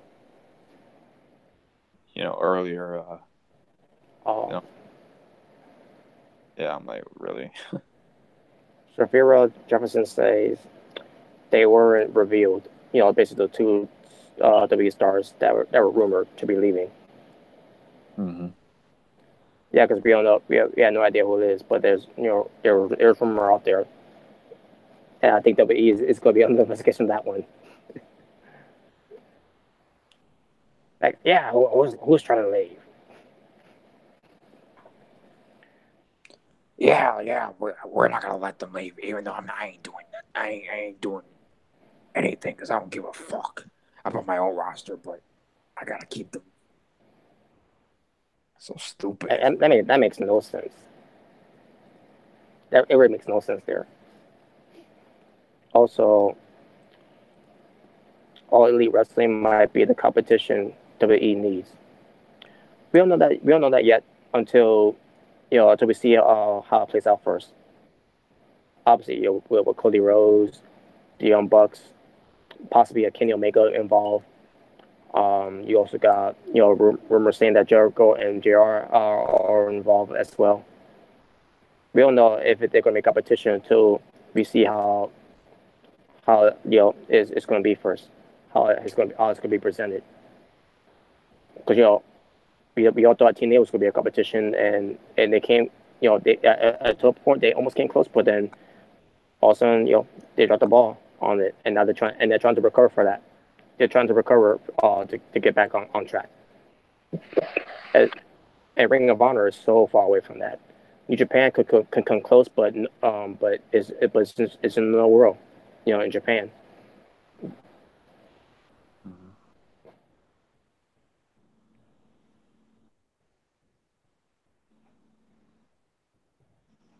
And Shafira saying that he honestly thinks it's going to be Gallows and Anderson that's going to be leaving. Because, WWE ain't doing anything with them on SmackDown. They're not even on TV.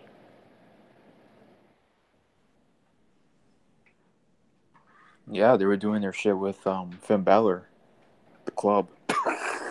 Mm-hmm. And ever since they went to SmackDown, done. Shafira saying he doesn't think that it's going to be Nakamura leaving because he moved his family to U.S. Yeah, he did. But I think he is leaving. I think he's going to stick around with WWE, in my opinion. Because I think he's going to be working I think he's going to work elsewhere, and he doesn't have to leave United States. He could still live in the United States with his family. And if he is leaving, he should go to All Elite Wrestling.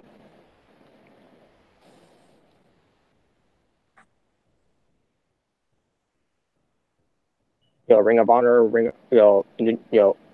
Impact Wrestling. I don't care. I want him out of there. I want him out of WWE. I want him out of that company. There's no way Nakamura could say that he's by working in WWE that he's fucking happy. I don't know.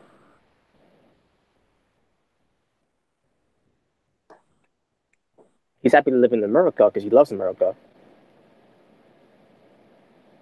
But I doubt he's happy in the position that he's in right now. Yeah, because he was gone for he wasn't shown on TV for a few weeks until he came back. Of course, too. That's wrong. Survivors. You got George saying, and I quote, "You want to know the sad truth is